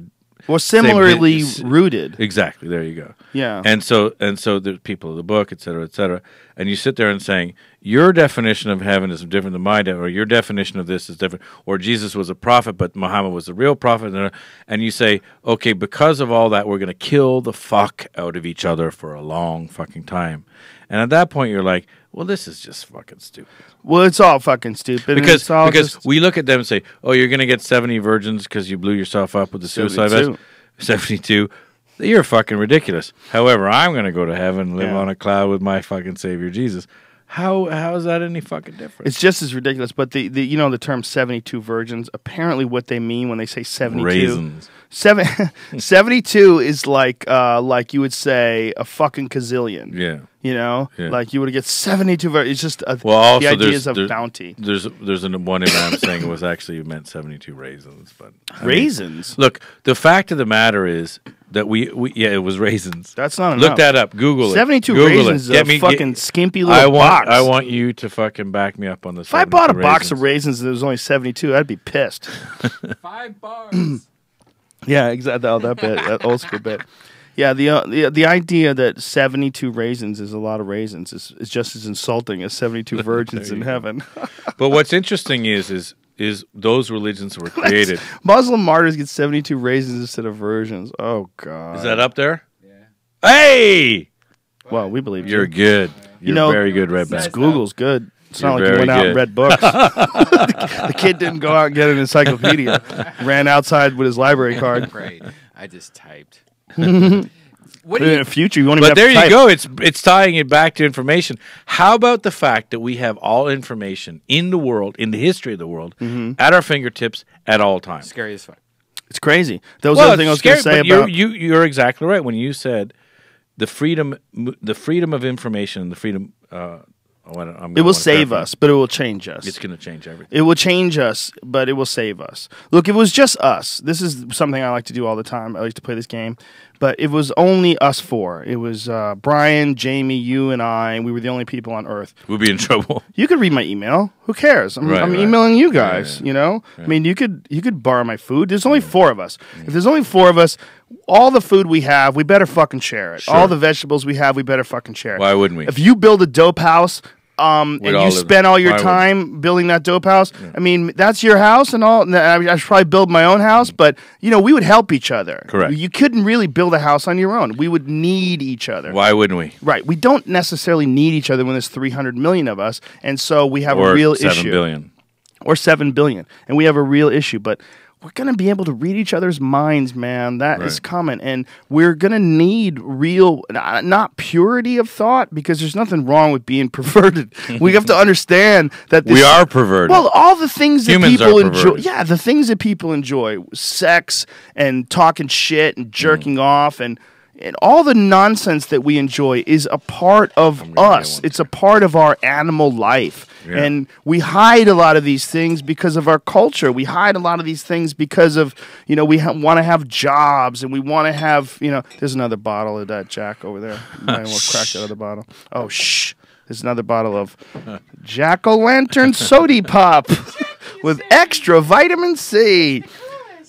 it's a part of what we are, and we're shielding ourselves from our sexuality and our reality by hiding and bullshitting, all that bullshit and hiding. The things that I don't have to do because I'm a comedian, the things that Brian doesn't have to do. We can say crazy shit about what we've done and what we do and drugs and sex and nonsense. We can talk about all that because there's no expectations on us to be normal. We're comedians. We're entertainers. We're crazy people. But for the average person can't make with a fucking corporate job can't make a YouTube video about doing DMT and getting blown by angels. But did we talk about this before? I don't know, because my brain is softening. But it's hardening. Just only remembering important shit. Hardening. But I don't know if we talked about this. It's a good thing because I've just forgotten my question.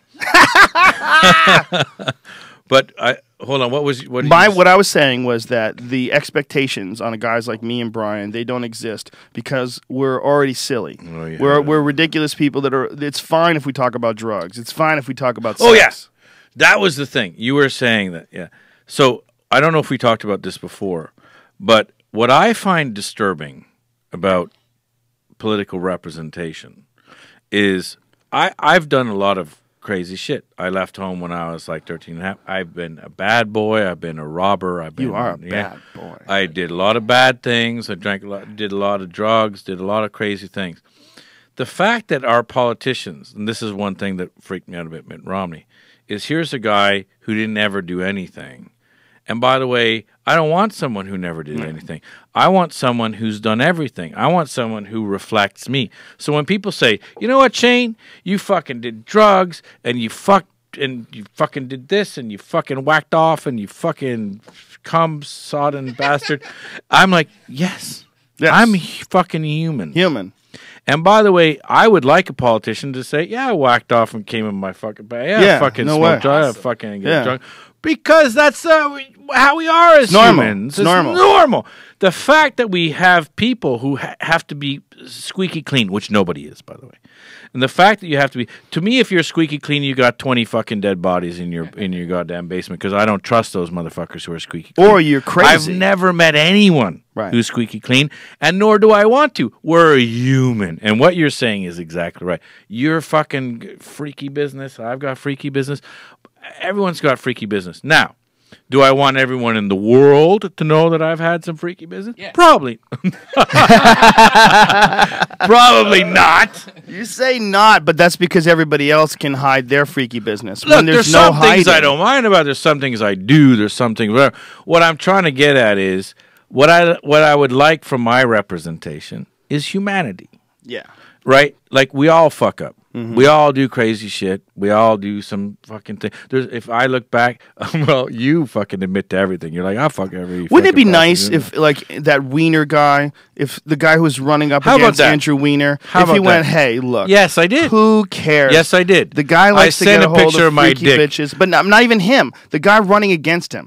What if he said, who cares? The guy likes to email chicks pictures of his dick. What do you give a fuck? It's just sex. What does that have anything to do with the economy? Well, his character. Well, that's character. But that's what they do. But that's what they do. Yeah, that's what they do. The thing is they go after character, and my thing is when they go after my character, I go, yes, sir.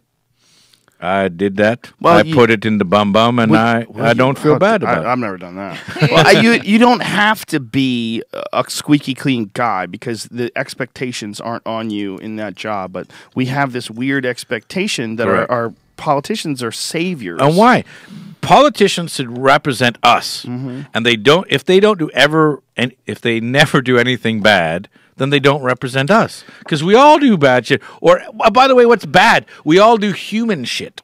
Well, why the fuck aren't our politicians representative of who we are, which is all doing human shit? Well, let's put it into perspective. This will probably help this discussion. This whole idea of voting for someone is 200 years old. Human culture has been around for 10,000, who knows how many thousands of years. voting for someone is really new. Yeah. Okay, so it's a popularity contest instead of a monarchy, instead of a dictatorship. I wish it was a popularity contest. It's a name recognition contest because you don't know the other fucking names. That's why it's all these commercials and all this bullshit. It's now. a rigged popularity contest between two parties that are both represented by the same monopolies and giant corporations. But it's still this new thing that they're trying to figure out. To us, it'll go through our whole time, and I'm here quoting Smedley Butler, war's just a racket. Right. Well, that's just because the politicians have really only existed in this form for a brief spasm of time, a twitch. The king was born into power. Exactly. Now we have to find these fucking guys. And they always have. But that's or like, they usurp the everyone's power. like, oh, Hillary Clinton's going to win. You're like, why? Because they know her name. They know the fucking name. Unless it comes out that Hillary Clinton is stuffing babies back up her pussy and smothering them. Well, that'll come out. Unless that comes out, yeah, she's got a good shot. I quite frankly don't think that she'll run. I thought you were going to say, I quite frankly don't think she stuffs babies up her pussy. I'll go, listen, man, this is not. I'm not being literal. I don't think she'll run because I think. Look, name recognition is there. Maybe she'll run. I don't know, but I don't think she'll run because she's old. She's sick. Things are coming out now that she's got health issues. She is? She has health issues? She has a health. What is it? By the way, I don't even know if the health issues are true. They're making a big deal about them. Well, she's an older woman. I mean, she's at a older. Important time, older men, older women, they have health issues. She's in her 60s, right? How old is she? She's quite old. Well, let's look it up. I don't know. I don't want to get caught out on this. I would say, I'm going to guess, I'd say she's 62. 69. I'd say 68. That's 69. you got it? Fucking asshole. No, that's what I would say. Yeah, no, that's what 68. he said. She's Because he's like a little child. Like Bill Clinton's very old guy. She's 66 years old. Yeah. Right. So look, She gets elected at 68. that's when people start dying. You know, Yeah, I mean 68's old. That's. I mean, we used to make fun of Reagan. Reagan was in his 70s. How old was it? Was he? He was in his 70s. Look yeah. that up. Was he in his 70s? I believe so. I believe he was in his 70s when he was president. Because he was a bit. Because there was that Dennis Miller joke. He was a bit daughtery. My grandfather's He was a bit- 72, and we don't let him use the remote control Yeah. for the TV. He was a bit daughtery. Now everybody's like, "Oh fuck, Reagan! He was the greatest. best. Oh my god, He was the best. Yeah, we're You know, so can I ridiculous. ask you another question? Please do. The Republicans are all getting in line to say, "I'm a Reagan Republican." Reagan. Why isn't the Democratic Party lining up saying, "I'm a fucking Clinton centrist"? Fucking took the worst deficit in American history to the biggest surplus in American history. Best president fucking serving in the 1900s or 1900s. Why is he so vilified? Is The it scandal. Monica Lewinsky? Mhm, 100%. That's it. Yeah, it's Character. He got Yeah. a blowjob, so the fact that he was probably the greatest president of the last century goes out the window. He disparaged the great office of the presidency with his penis. Do you know what he would do to women? He would get them alone and pull his penis apart. As out of his pants. opposed to every other president, except for Ronald Reagan, because his penis didn't work. I wonder, what the standard move was before Viagra. I wonder, like if at a certain point in time you could trust a president because they didn't get hard-ons anymore. There's a book by Plato called The Gorgias, where the main guy in it says, "I only became a good politician when I put all the passions behind me." Because he's like 70 and he couldn't get his dick hard anymore. And he could just be reasonable. He And wasn't that just was thinking about pussy. that was the foundation of democracy was my dick doesn't work anymore, so I'll just start democracy. So ruin everyone else's lives. That was that was the founder. Maybe that was Gorgias. That was the first book of Plato. Who Socrates never wrote anything. Plato wrote it all. He said Socrates said this. And then that was the foundation of democracy. It didn't really ruin it for anybody because back then their ideas of civilization were pretty fucking loose and compared to what. Correct. I mean, Socrates and Plato were both fucking little boys, left and right. Yes, that was. and it was normal only shit. the dudes. There was like 100 people, slave owners, and who could vote. So it was like we're going to base it on their democracy, where they went to the Agra and said yay or nay. Do you think the future presidents would definitely embrace the whole Clinton thing? Because look at Obama with doing that video. I don't with think so. Zachary What do you mean, like the whole Galifianakis. Clinton thing? Well, Obama just did a video with Zach Galifianakis that he's between getting a two lot of friends. heat from, and that's kind of showing like a really cool president, in my opinion. What do you mean by getting heat? You mean in a good way or in a bad way? He's been getting heat. When you He's say getting badly. heat for doing that video. What do you mean by heat? You Bad mean- way, bad way, a bad way. Saying that there's a lot of people that think that Fox News, especially, think that the president shouldn't be put in that kind of Mm-hmm. situation, even though that he was like on, presidents in the past have done Jay Leno and Sure. shit like that. Right. They just don't understand. Remember like, Clinton? This whole, He got on Arsenio and played yeah, fucking sax? Sax, right? Sure. Exactly. But I wish that Democrats would embrace Clinton as Republicans have embraced Reagan. Reagan, when I grew up, was a joke. He was a doddering old guy who didn't know shit. Yeah, me too. And now they're like, oh, fucking, I'm better. I'm more Reagan than you're Reagan. well, I grew up. Whereas during- Clinton, everyone's like, get the fuck away from him. And you're like, hold on a second. This guy took the largest deficit in the history of fucking America and turned it into the largest surplus. Now, they credit Reagan for that, but it was under Clinton. Mm-hmm. And, this guy was like a consensus politician. He worked with the Republicans. The government actually worked, which it doesn't do now. Why wouldn't Obama? Why wouldn't the Democrats say, I'm a fucking Clintonist? They don't, because the Republicans did such a fucking great job at, by the way, an amazing politician and a consensus politician being destroyed because he liked to fuck. Well, people helped him other than the Republicans. The goddamn Democrats helped him. Women helped him. Democrat men who are pussies and white knights, they helped him. Everybody helped. They all pointed at him. Look at, I wouldn't do that. Why, he fucked up. Maybe you would. Maybe you would if you're a fat guy with a giant penis nose who's all of a sudden president and everybody wants to touch you.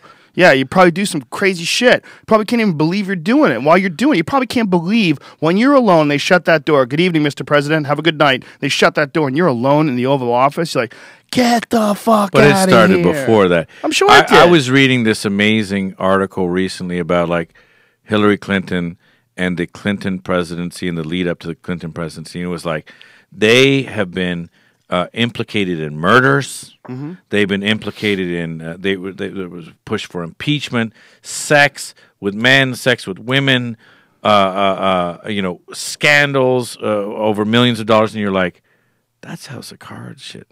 Well, who knows how much of it is true? No, right? but you know what it is? It doesn't matter if it's true because perception is reality.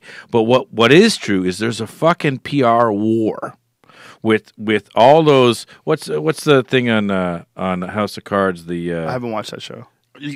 I just watched the first episode. It's yeah. so fucking good. Don't It's be so a good. spoiler person. But anyway, I heard it's awesome. all this sort of PR shit that goes on. Oh, if you fuck with me and don't vote for this, I'm going to PR attack you, and I'm going to get my super PAC to attack you on this shit, and I'm going to do super this, PAC whatever. attack. And the thing is what's interesting is they're taking real life shit that's happening in American politics, and they put it into like a thing that we can understand. I love it. I don't like a lot of the Gay sex? no, that I love. No, the tricky sort of directorial tricks. But what I do love is taking real life shit and saying, here's what's actually happening, and we're going to put it into a drama. And it's actually like Shakespeare. It's like Macbeth or something. And we're watching our own politics as a play. And it's insane. And when you read actually what they've been through, what they've done. And by the way, what's good for the goose is good for the. They're not blameless. Of course they're No one's blameless. no one's blameless. Not the no left, one, not no the right, one's- not no, the center. No, everybody, no libertarians, Green Party. 100%. They're all freaks. And by the way, if you're running for politics, you're a freak. Full stop. Well, that's I think also one of the reasons why nobody wants to get behind the Clintons is you start looking into their past, the Whitewater stuff, and Sure. the Whitewater. Is that the right name? Yeah. Is that the right term? I don't know, but I What- know what- what you mean when you say it. What so. was Watergate? Yeah, Whitewater. Watergate was Nixon. Whitewater. Yeah. I get the two of them confused sometimes. But did you ever read The Strange Death of Vince Foster? No, but I read about the fact that they were implicated in a death. Yeah, The Strange Death of Vince Foster. What are you doing is over a- there? Death of Vince Foster I might- is I a might very try it. interesting book that I read. I really have to go back and reread it because I haven't read it in a long time. but it's an investigation of this guy, Vince Foster. And Vince Foster worked with the Clintons, and it tied Bill and Hillary Clinton to the alleged murder of Vincent Foster. And what's really interesting about this, for sure, this fucking guy, for sure, was moved. They found his body, gun in the hand, which you never find in suicide. The gun is never in your hand when you commit suicide. When you commit suicide, boom! The gun goes flying, your fucking body spasms. This gun was like stuck to his thumb, like there. This was in the thing. And his body. Suicide, murders. This is House of Cards. I'm not going to fuck it with you on it, but we got to stop talking about it because it's House of Cards shit. Well, I want to watch that show. It's pretty but, dope. you know, it's about that shit. It's about, like, they're involved in some seriously, and you're like watching this thing saying it's like Shakespeare or it's like whatever, like it's a Hollywood, and then you read actually what happened and you go, oh fuck, like there's some truth to that shit. Which the only problem with this, I think a lot of it was compiled. Kenneth Starr's investigation. Oh, they're saying Kenneth Starr's investigation was part of the conspiracy. Starr was a patsy for the Clintonites, and when people think about Kenneth Starr, they think about a guy who goes after Clinton, right? I mean, he was part of wasn't he the guy that was investigating Clinton and chasing after him with Monica Lewinsky? Yeah. But they're calling him a patsy for the Clintons. I don't know, man. The whole fucking thing is when you start realizing, like, oh, they might be murderers. That might be just par for the course. Just like these people, anyone. Just think of this: anyone who's willing to say, yes, we should go to war on some shaky grounds, you're a murderer. But also, anyone who's saying, I'm going to go and try to get elected and not have any bad shit from my life ever come out. I don't know anyone in my life that I've ever met that hasn't had some bad shit. Well, the only way you can do that is to kill people that know bad shit about you or scare the fuck out of them so that they can't come up with all that bad shit. Exactly. And, I mean, they were involved in some shady real estate deals. There was first of all, the big one is Mena, Arkansas. Do you know about all that? Do you know about Mena, Arkansas is a fucking trip, man. Mena, Arkansas was where Barry Seal, who worked for the CIA, was dropping all the cocaine that he got from South America. They would fly in on these fucking planes and drop packages off in Mena, Arkansas, and then land. Then they'd go pick up the packages. Well, they drop these packages. They're dropping fucking millions of dollars worth of cocaine. And these kids who lived in Mena, Arkansas were hanging out on these train tracks. They found these packages. The people, whoever the fuck worked for the CIA, found these kids, murdered them, and then laid their body on the train tracks. The autopsies were done. The kids were high. They fell asleep on the train tracks. Parents didn't believe it. They said, look, these kids didn't get high. This is bullshit. So they hired an independent investigation. The independent investigation finds that the kids have been murdered. The kids have been stabbed, okay? So there wasn't a matter of them dying from train tracks. Their bodies were laid on the trains post-mortem. So then they start digging deeper and they find out more and more shit, and then this guy Barry Seal gets popped. And it turns out that Barry Seal had been flying back and forth from the fucking South American coke dealers forever. Hold on a second. Is this he died. See, they murdered him in his car when he was on his way to testify with George Bush's phone number in his fucking pocket. Okay? That guy literally sold drugs for the CIA, like literally, like testified, gave all these accounts. I want the movie rights to this story. That's crazy. Oh, you'll never hear it. There's all these pictures of him with all these South American guys, like fucking what's his name, Manuel Noriega and Pablo Escobar. There's photos of this fucking guy with everybody. Holy shit, dude! They were bringing in coke money, and this was all happening in Arkansas. The guy who's state is bringing in fucking gazillion dollars in coke money every year winds up, first of all, how the fuck do you run a shitbag state like Arkansas? Sorry, no offense, Arkansas folks. I'm sure there's some good spots and I'm sure you got great barbecue, but let's be realistic. How the fuck does the governor of Arkansas wind up to be the king of the entire country? You need a lot of money. How? You got to get a lot of fucking money. And if you had a lot of money, why would you be running for office in Arkansas? Like, what's Arkansas, man? Why are you in Arkansas? I've got a question. What's going on? If you had that much money, Arkansas people, don't get offended. It takes billions of dollars I don't really mean to run for president of the United States. Billions. Billions.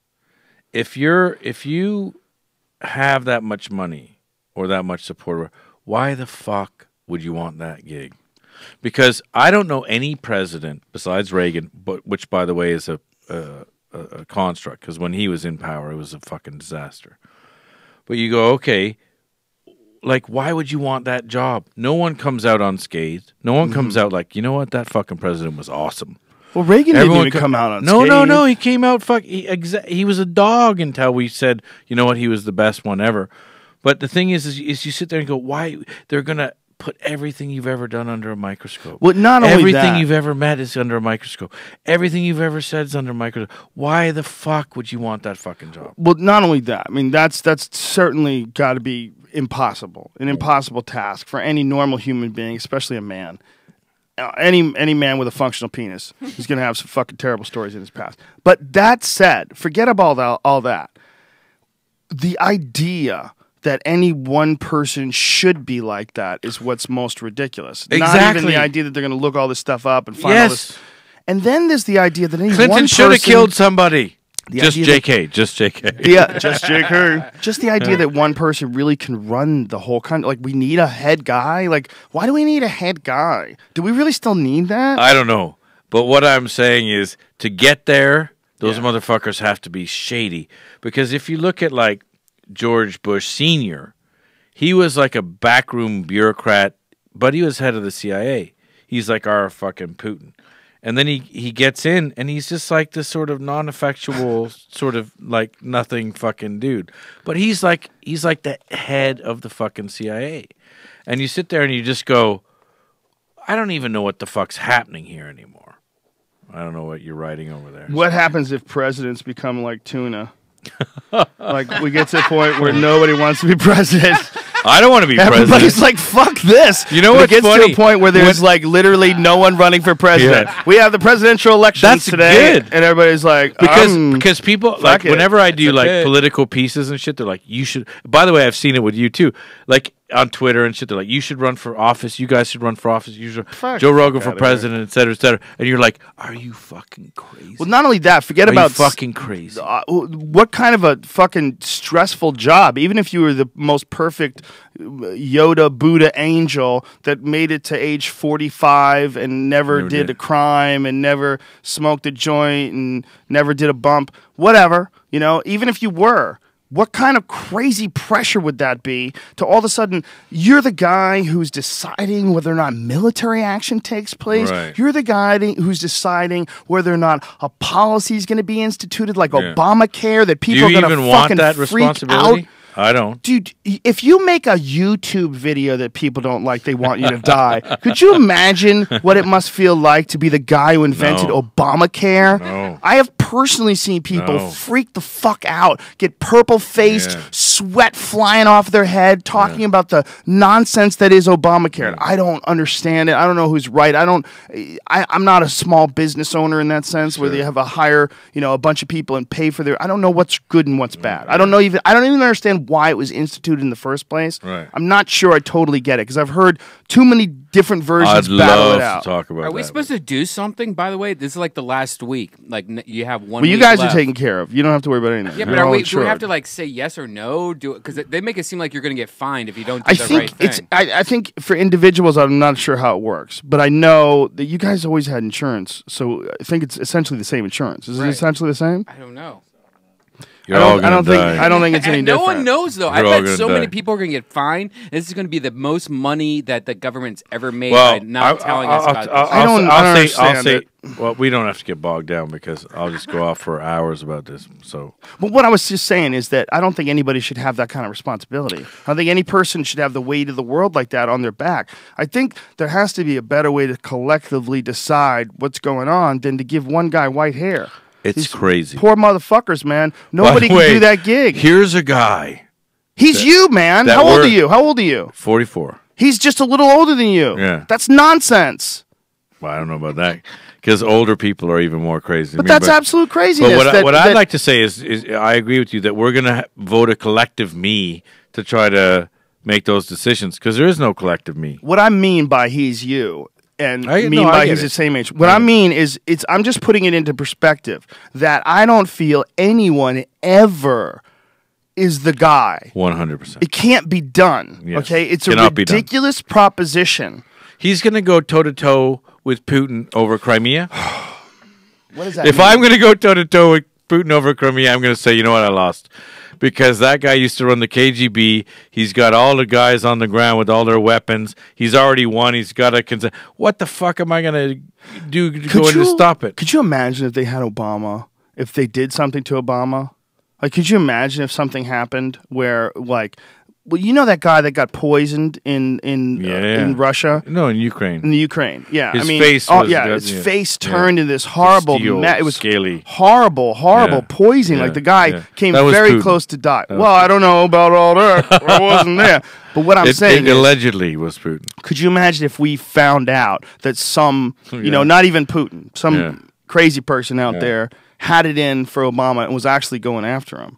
Like Oh, that. I'm sure there's 1,000. Has people ever? that- I mean, we've I'm never sure had that- an American president assassinated by anyone in a foreign country, and the closest to From it a was foreign country. blaming, or from a foreign country, blaming Lee Harvey Oswald, who had gone to the Soviet Yeah. Union for Yeah. killing Kennedy. Yeah. But other guys who've killed presidents before, whether it is Abraham Lincoln or Yeah. how many presidents have been assassinated? Was it 3? Why are you asking me? I don't know. You don't know? You're not even from my country. I figure you have to learn those things before we let The you Queen in. of England it's like once more than wore a three. dress that was Either way, I don't think anyone has ever been, any of the murders, Sure. this is Foreign- relatively foreign. small, were blamed on a foreign enemy. right. It's so fascinating, man. The idea that there might be a new war cooking, and it might be with Russia. Well, I've been saying this for a number of years. Thank you very much. Whoa. I go to Russia and I'm like, what the fuck's going on? Because I went there and I said, I don't understand. I don't get the politics. What is Putin? Like, is he communist? Because the communists like him. Right. Is he sort of right wing? Is he left wing? No. He's pro Russia, and you're like, okay, I get he's pro Russia. Everyone's pro fucking whatever the country they're from. What the fuck is his politics? Because the communists support him, the fucking fascists support him, everyone supports him.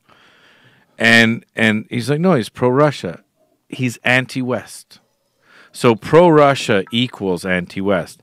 And when you go there, you realize these people, a whole generation and more now, because it's the new generation, it was the Cold War. It was like we, on our side, were like, oh, commies eat babies, and you can buy a house for a pair of blue jeans. All that horse shit. They grew up on all that, being like American gangsters, fucking, Right. And so what happens is Putin comes along and just goes, yeah, America, it's not our economic crisis. It's America's economic crisis. They fucked us up. It's not us being fucking the oil bitches. It's Saudi Arabia who is run by America. The Cold War rhetoric in Russia never stopped. That's one thing that we don't realize here. They are saying America's to blame for all of our shit. Did it never stop, or did it like take a break and then rekindle with Putin? It took a small break with Yeltsin. And then Putin. That guy was hanging out. Well, Putin's been in like 16 years now. But you remember when Yeltsin would like come over and he would He hang was out? drunk. Was he? Was he the guy that had the thing Famously on his drunk. head? No, that That's was Gorbachev. Gorbachev started it. Yeltsin took over, pushed it real fast. Everyone loved him because he was a democracy dude. Right. But he started all the oligarchs. Putin was head of KGB. He came in and now has been basically running shit for a long time. But the interesting thing about Putin is now he's just like, fuck you. I don't know if you saw the Crimean address, but he's like, you guys put it up on us. NATO put it up on us. You guys put your missile defense systems along our borders. Fuck you. Crimea's ours. You want to go to war? Let's go. It's like he's been sort of training in silent, like I'm going to fucking punch the punching bag and get ready. And now he's ready to go. And this whole thing in the north. It's here. It's Crimea. He's like, I don't give a fuck what you say. I don't give a fuck about the West. I don't give a fuck about America. I don't give a fuck about your sanctions. And this is why we're going back to this Cold War rhetoric that's not even Cold War rhetoric. It's beyond Cold War rhetoric because he's like, fuck you. I don't give a shit what you say. Now, is this because he's looking out for Russia and Russia's in a bad economic situation and Russia needs all that oil? I mean, No, it they seems- have oil. They have oil. They have tons of oil. They have tons That's of their oil. whole thing. In fact, all of the energy in the Ukraine is supplied by Russia. The majority of natural gas going into Western Europe is from Russia. So what's going on here? What is the underlying motive for like why this is escalating? Well, if they have all these resources. Crimea has been their only freshwater port since Peter the Great. So it's the only place they can get to the rest of the world, and someone else ran it, and they didn't like that, the Ukraine. Ukraine, if you draw a line, the western part is pro-Europe. The eastern part is pro-Russia. So they said, well, fuck you, we're just going to take it back. And what happened is they did the same thing in Georgia. All of the old Soviet republics, they're now taking back. And Crimea has been they've wanted it because it's strategically important to them for their naval base. But basically, they just cut a big chunk of Europe, quote unquote Europe, out and said it's ours now. And we went, yeah, okay.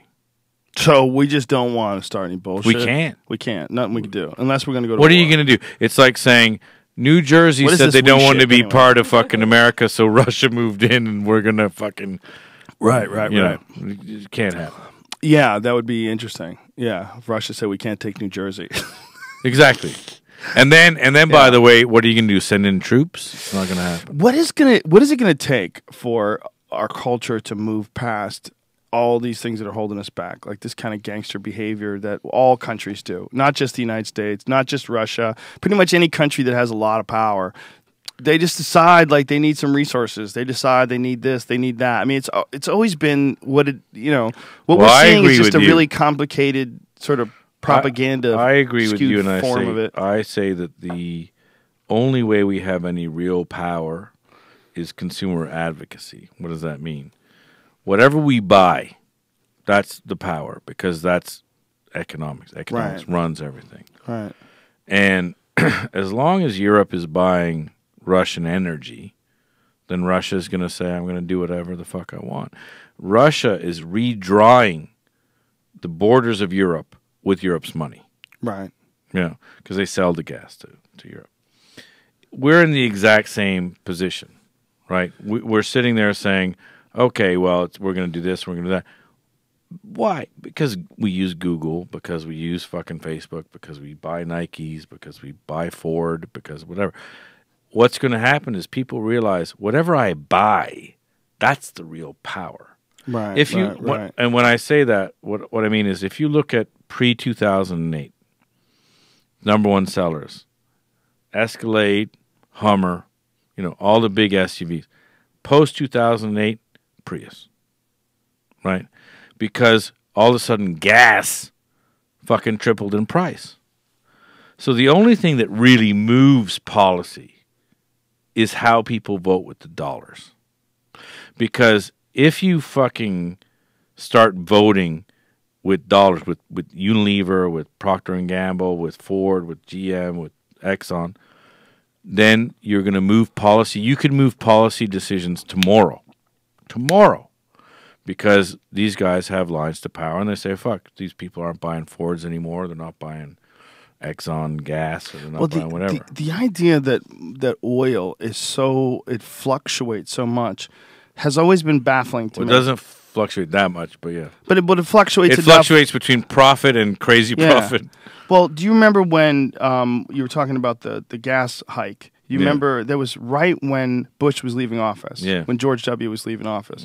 And right when he was leaving office, it became like this weird feeling. Like the gas was so expensive that it became like this weird feeling. Like people who weren't conspiracy theorists were going, wait a minute, are we getting fucked? Like, is he leaving? And in the process, does he have like some crazy 3-month grace period where they just start sucking money out of people? Because it just started going up and up and up. And you're like, well, sorry, we have to pass on this loss to the consumer. Oil's more expensive these days. Wait a minute. Why is oil more expensive? What exactly is going on? Why is it coincidentally coinciding with you leaving office? Like, we couldn't dig into that then.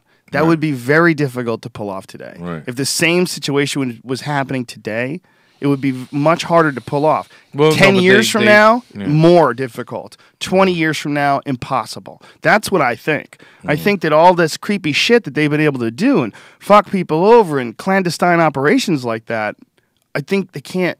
It's not. You can't hide it anymore, and that's why they're so mad at guys like Edward Snowden. Yes. That's why they're so mad at guys like Julian Assange. It's like Yes. those guys. They broke the first holes in the dike, and the water's coming through.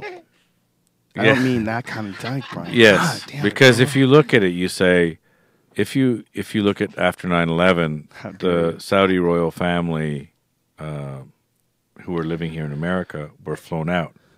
Why? Because whenever we have problems with oil prices, we just go to Saudi and say, make more, and then the prices come down. Just because they own the most reserves, the easy stuff, the beautiful crude. When is that? What year is that? 187. 2008. Wow, that's crazy. So what happens is if we have a problem with supply, we go to Saudi and say, what OPEC should have been, which was how can we drive prices up? Saudi Arabia actually denuded because they said, okay, we're going to fucking drive prices down whenever the states say yes. That's what's interesting because that's why Al-Qaeda exists. Because we are Saudi Arabia's friend and we use them to go up and down, Bin Laden, who comes from one of the fucking richest families in Saudi Arabia, said, fuck you. I'm not going to, we're the land of Mecca and Medina. We are the land of fucking Islamic purity. We're not going to kowtow to the Americans. That's where it all comes from. It all comes from Saudi Arabia because of oil and because we force them to lower oil prices, which makes us money, which then they see as we're in cahoots, and then boom. That's why there's resentment against us. When you find out about these, small countries that were doing terrible up until oil production, and then Sure. they became like this most incredible magical land Sure. where everything is essentially free. Yeah. I mean, the amount of wealth that people in those Saudi lands Arabia is acquire, crazy. and not Crazy. in a long period of time, a fairly short period of time. Is when you look at human history, all of a sudden they Not have, human history. yeah, modern Like, culture. yes. Yeah, anything really. Essentially, one of the Abu largest- Dhabi. yeah. If you fly into Abu Dhabi, which has the two largest mosques in the world, you fly in, and there's a picture from 1957, and it's a mud fort and like 4 huts. And then you drive into Abu Dhabi now, which looks like Las Vegas on steroids. Yeah, In fucking 50 years, yeah. they've built New York. Well, someone on my message board had that point. So they were saying, that I always go on and on about the pyramids. I'm Yeah. fascinated about the pyramids. Well, yeah. And some Should guy be. showed this aerial photo of Dubai, and he was Yeah. like, "Fuck the pyramids, man! Look how crazy this shit is." And I was like, Went "You know what? from nothing. Yeah, yeah, 50 years, it went from zero, a mud hut, to yeah." He's got a point. One day, if we ever found Dubai. It's the more impressive aspect of the Egyptian pyramids is we don't understand how they were built. We don't get it. So Sure. we look at just the sheer size and the numbers of stones, and we're like, "Fuck, how'd they do that?" But what happened? What happened to the voice? Did it pop out? What happened? Check. There it goes. But the difference between like the amount of structures they had, how and did say you like, even know that happened? why I felt the sound stop in my ear. It was just the cord. Whoops. Great. No. No, I didn't get it. Don't worry. I almost got my laptop again. Oh, God. I'm a fucking fool for this. Paper towels right here, right to the right of you. Anyway, where were we? Pyramids. Oh yeah. We're getting You into flew it over now. Manhattan. If Manhattan was abandoned in the desert, it would be like 10 times more insane than finding the pyramids because the structures, there's so many of them. It's so What I stacked find together. crazy about pyramids and actually Bronze Age weapons is that we can't build weapons like that anymore. Like what weapons? There was a thing I was watching, so therefore it has to be true because it was on TV, about Bronze Age swords that were like so insanely strong. Because I always thought they were shitty like lead swords or copper swords or whatever. They had Bronze Age armor and Bronze Age swords, and they would shoot like a Bronze Age armored vest with like a modern day rifle, and it couldn't penetrate it. Really? And I was like, how the fuck is that even possible? That sounds like nonsense. No, it isn't nonsense. And swords that are like still Bronze Age swords that can cut through like crazy. Actually, it sounds like nonsense now that I say it. Can you do me a favor? You're just laughing your head off. Can you do me a favor and look up Bronze Age armor / Bronze Age weaponry? That's just nonsense, son. Well, They can hold make on. better shit until fucking I get verification, I'm not. Well, they certainly spent a lot of time making weapons back then that, that they, they didn't spend I that don't know much how we've time. devolved into fighting over Bronze Age weaponry. But think about like how much it's time, definitely not my number one sphere of expertise. How much time do you think they must have spent like building a samurai sword or something? All the along those time. lines? Yeah. Because what I was about to bring up with you is, This is what you want right here, Ryan. Bronze Age swords. yeah, but what I want you to do is there's got to be an article about Bronze Age weaponry being more sophisticated than modern day weapons. That's silly. How's that Not even possible? guns and shit, but Just the like metallurgy? Yeah, exactly. Well, maybe with our modern day bronze, because we figured out bronze kind of sucks. Well, correct. We moved on to some better shit. There's a thing about like Bronze Age armor. What's That is- the thing? It's super strong. That it's dope? I don't know. I don't want to get too far off on this because I'm not. I read a thing about it. That's all. Well, I believe that they certainly had some knowledge Hold of on, how to make I was about to bows fucking and say, what? swords, and there's a lot of weapons that they constructed back then that were pretty advanced. You know, they figured out some shit. I had a thing that I was gonna fucking bring it up, and I've lost it. I've had a few ales. This is the problem with the end of our goddamn There's no problems. What do you guys- our podcast is. Now I'm fucking. What do you guys think about the pastor that recently died? The guy that attacked Phelps. all the gay. Right? talked about it. Do you think that it's the gays and everyone should like attack his funeral, Why? or do you think they should Show take that the they're higher just ground? like him? Or take the higher ground. What do you think? Why? about that? That's a ridiculous question. Of course, you shouldn't attack his funeral. We should ignore that. Yeah, poor but old fuck. it might shock their whole family and their No, whole no, cult no, to be no, like, no, oh no. shit, now I see what you're talking about. That's fucked up. No, this is you'd be a hypocrite, and also you're not gonna shock their family. Their family was under the they were under the reign of a dictator or like a religious dictator, an old cunt. He was an old crazy asshole who screamed at people and scared the fuck out of them, and had them all believing that I his don't way even was know the the only story. way. He's the God hates facts guy. Right. He's the guy who holds up the signs. Okay, he's just a crazy old dude. That's all. You it don't was. know House of Cards, and I don't know this guy. You don't know Well, the guy Fred that like, Phelps, Westboro Baptist Church is a pretty big story. I'm going to put up my hand because I know we wrote a lot of stuff about it for Vice, Right. but I don't know shit about it. Anyway, the bottom line is that the guy was an asshole and now he's dead. Yeah. It's unfortunate that people get roped into that sort of a hateful organization like that. You know, my whole thing is it takes all sorts. I don't know what you do over in your compound, and I don't know what. Well, you it's not do. just that, because this guy would go People out can and just he would do- attack people. He would go out and they would, protest funerals of I get what I'm veterans saying is and- he was going out there being a bad guy. I'm saying I don't try to look at my neighbor's next door yard and oh, like he was doing, you're saying.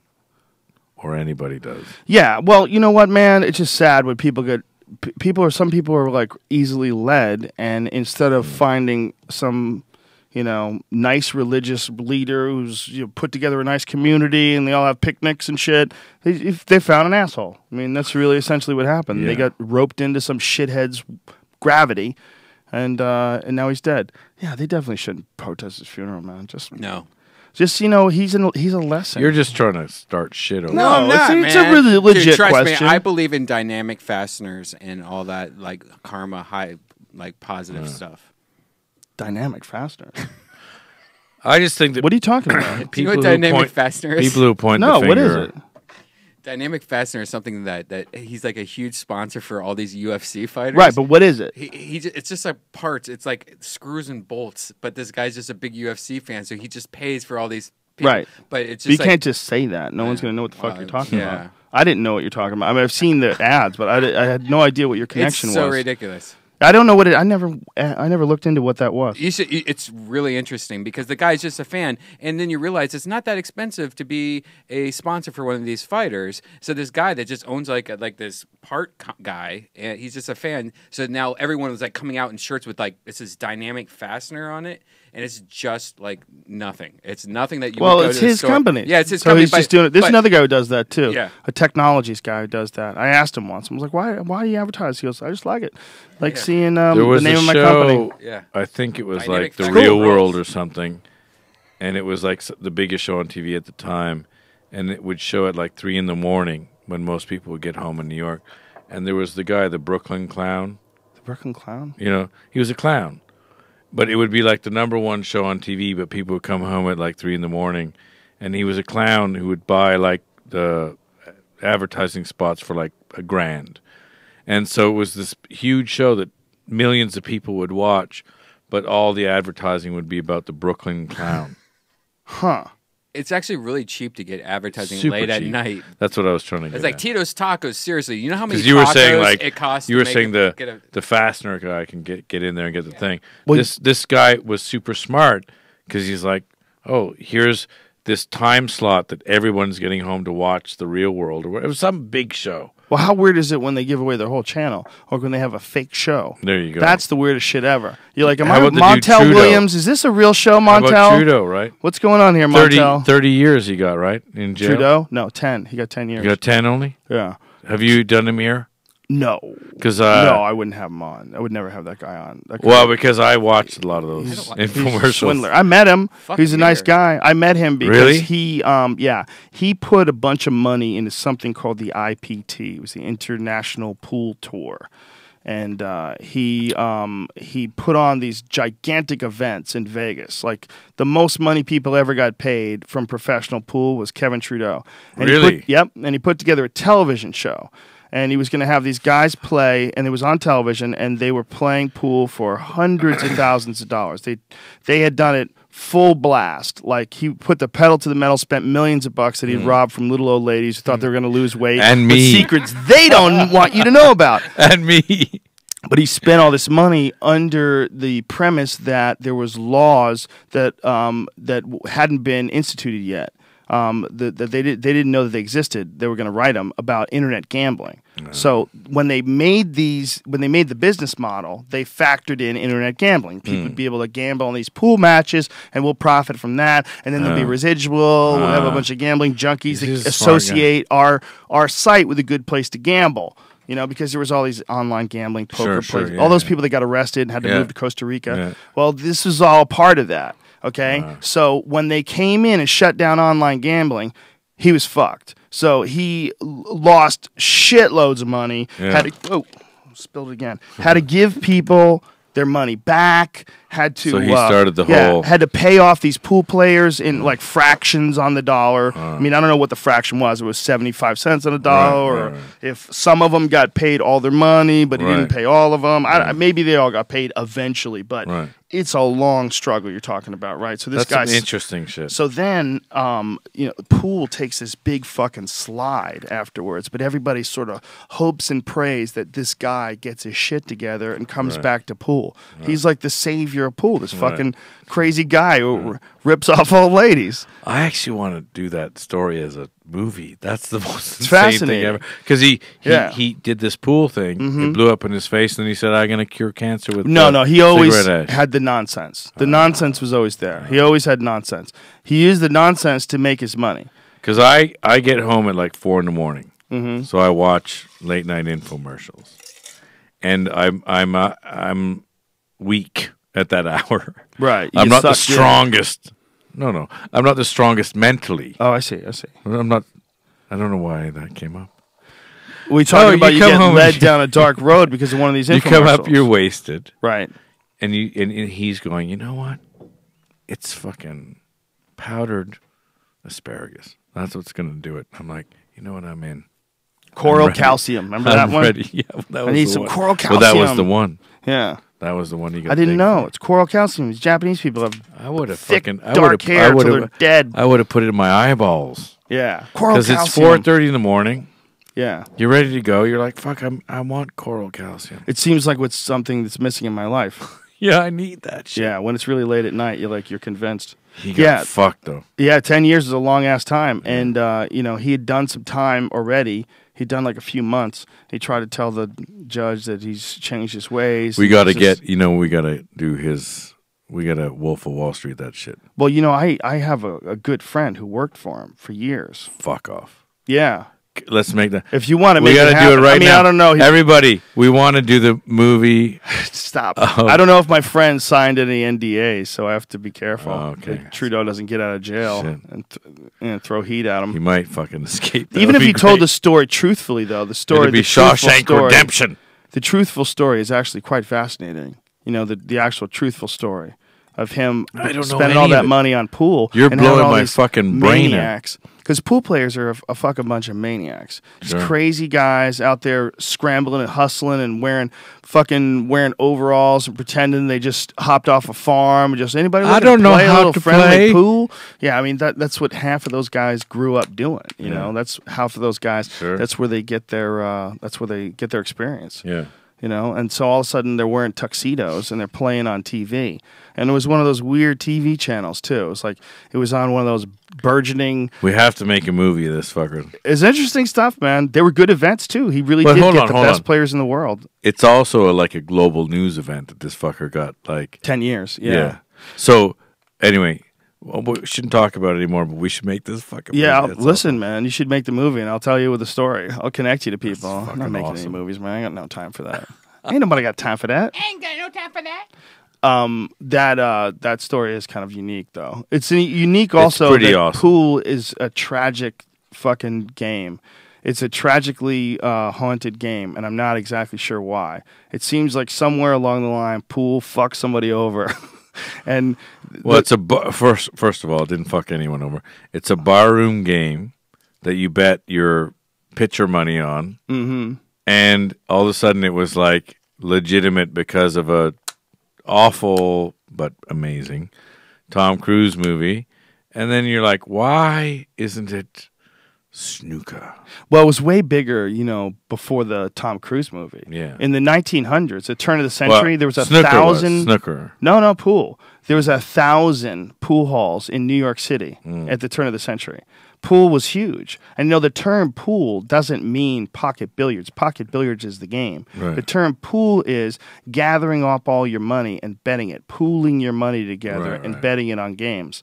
So pool was, the name pool, in fact, it was inherently connected to this derelict bachelor lifestyle. I'm screwed now. Why? Because I got you on the subject of pool. the only thing that he knows more about MMA than anything except for pool. Well, there's a lot of people who know a lot more about pool than I do, but I know enough. I know enough. In 1962 is when it became really famous, though. It was The Hustler. Jackie motherfucking Gleason. That's a fantastic who could play his ass off. Jackie could play really good, for real. Paul Newman was faking it. He played Minnesota Fats. Mm-hmm. And then Paul Newman lost to him, but then beat him. I was thinking about that. I can't be beat tonight. That line, because I was on a roll. I was fucking giving people shit, whatever. And I was like, I can't be beat tonight. And I was like, where's that from? This is my table, man. I own it. Yeah, I can't be beat Paul tonight. Newman, the Hustler. So good. Paul Newman couldn't play a lick. But he was terrible. Broke his fingers. But you could tell he couldn't really play. No. It was offensive. To a real pool player, you watch his goofy stroke and shots that he'd make, you're like, get out of here with that fucking combination bank shot. That's nonsense. Nobody really shoots that shot. So you're going to say that? That's what about true. Tom Cruise? He could play. Really? Yeah, Tom Cruise. Fuck off. He apprenticed with Mike Siegel. Mike Siegel, who's a multiple-time world champion, and also was a lefty like Tom Cruise. Right. Mike Siegel, who's a friend of mine, is a brilliant pool player, literally one of the greatest of all time. And he mentored Tom Cruise and taught him how to play. My brain. Tom Cruise is a maniac. Vince. He fucking took that dude and he taught him how to play, and he looks like a pool player. Wow. He doesn't look like a great pool player. Yeah. There's a fluidity of motion to someone who's truly good at something. I have an open bridge. So I'm going to tell you a true story. When I was a young kid, there's a lot of pool playing in Montreal, like for money. And I had a girlfriend who was a girl, and she would a girl and a friend. Yeah, but she was a fantastic pool player. Oh. So she would win. But she was like, if you ever see anyone who has an open bridge, you've won. That was the whole thing. And so Paul Newman has an open bridge. Well, that's not really correct. There's a lot of really great players. Rob Saya is one of the best in the world. Plays almost exclusively with an open bridge. Very rarely closes his bridge. He just prefers to sight the cue that way. And once you get really good, it doesn't matter. Yeah. There's certain shots where some guys prefer a closed bridge, but there's some great snooker players that never close their bridge. All the guys who came over from snooker's all done with an open bridge. Sure. And they have the best fundamentals out of almost any pool player. It's so far, and the fucking pockets are so small. Tiny pockets, tiny balls. Terrible. It's a very Hard, precise hard. game. So the mechanics have to be absolutely perfect. So snooker players have. Are you a very better particular fighter or stance. pool player? At this point in my life, I suck at both. At this point in my life. Whatever. You suck Go. at both. Tell me. No, I suck at both. You don't. You're suck like, at what are both. you? Well, like you're not five, trying. You're not even like trying. 5 times No. Taekwondo champion. State championship, I won 4 years in a row. That's Yeah. fucking big. But that was 1988, 1989, Okay. 1990, Still 1991, exists or in the- yeah, in whatever the it was. world history. 85 to 88. So you're one of the best Lovers? Taekwondo guys. I know how to jerk Are you off better? better than Are you anybody better with my at own pool or dick. Taekwondo? Come on. Oh, I was definitely better at Taekwondo. Okay. Yeah, I was way better. At pool, I got marginal at best. At pool, I'm a decent, what do you call a beat player? Like, Would you play for money? Yeah, I'd in play a bar? for it's Yeah. fun. It's Yeah. fun. But I'm not good enough to beat anybody that's actually good. Pool is something that you have to literally play 8 hours a day. Can you win right off the rack? What do you mean? Can I run out? Yeah, I can run out. I'm just not that consistent. Right. I can break and run out, but I might not do it the next game. I might miss it. You really need to like put in the numbers, the hours, because what you're doing when you're playing, when you get really good, is you are so in tune with the amount of effort that it takes to knock your stick into this ball that you're literally counting the revolutions with feel that the ball's going to make. It's like archery in a lot of ways, and in that when you're actually executing, it requires absolute complete concentration. And there's something that's very attractive to me about anything that requires absolute complete concentration, whether it's martial arts, whether it's pool, whether it's archery. I think there's something deeper that's going on. I think my brain is recognizing that it needs some intense But that's what I like stimulation. about The Hustler and Color of Money is when they're going, there's a rhythm. Mm-hmm. They're just popping. Yeah. They're just doing it. And when they're not, they're like, oh, I'm hitting shots. Right. But when he's going, he's like, I can't be beat, motherfucker. Well, did you ever see? There's a scene in The Hustler where he plays this guy, or in The Color of Money, where he plays this guy Grady Stevens. Yeah. Remember that? There's a yeah. shootout. It's only worse. Well, that Yeah. guy, it only gets worse, doesn't it? Yeah. That guy is one of the best pool players ever. Yeah, yeah. Especially money players. That's Keith McCready. Right. He's a real legit big money player. Right. And he was a real unique player because he started playing so young that he couldn't reach over the table. So he started playing with his arm cocked out to the side. And he stuck with that forever. Right. And he was just a world beater, this guy. And that's what he used to do. He used to walk into pool halls with a shirt that said, "The world gets the 8."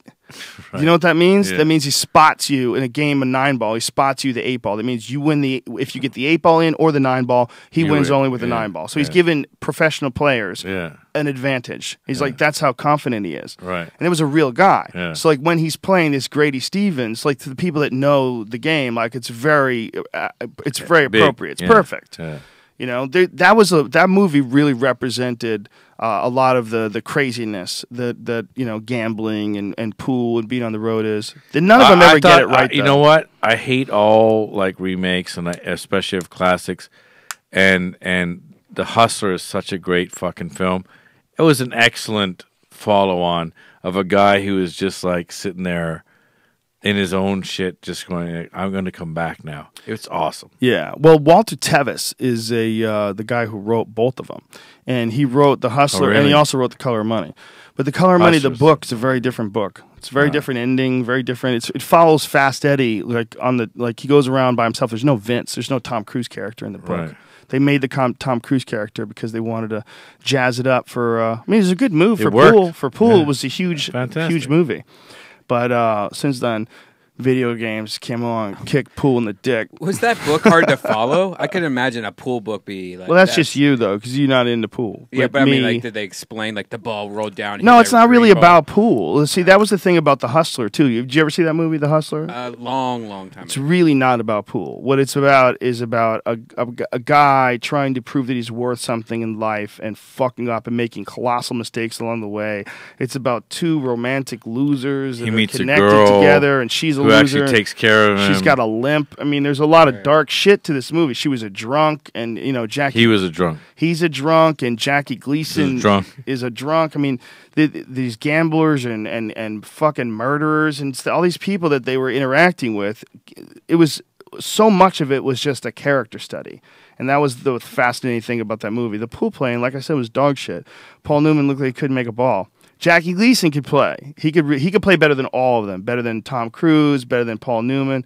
Paul Newman, who was just a brilliant actor, just didn't put the time in. You would have to Right. put a lot of time in to look like a real pool player, because there's like a gentleness Sure. to the stroke of a No, real Jackie pool Gleason player. in that is classic. Oh, Jackie Gleason really was an amazing cat. Yeah. And an unabashed drinker too. Like Yes. they would ask him like why he drinks. He goes, "I drink to get fucked up." You know what's weird about Jackie question is Gleason? that? I was somewhere recently. I was in Guyana. I was in Guyana doing this garbage thing that we're doing. And I watched this old French film. It's a huge French film, like successful, like massive, like cultural French film. The star of the film, Jackie Gleason. Wow. He doesn't say a word. He plays a mute janitor who picks up a sort of French prostitute and takes care of her and her young kid. And it's this French classic film with Jackie Gleason as the star who never says a fucking word. Wow. And by the way, it's like Burt Lancaster did the same thing with The Leopard in Italy, where it was a huge, successful film where he spoke in Italian. He did it phonetically.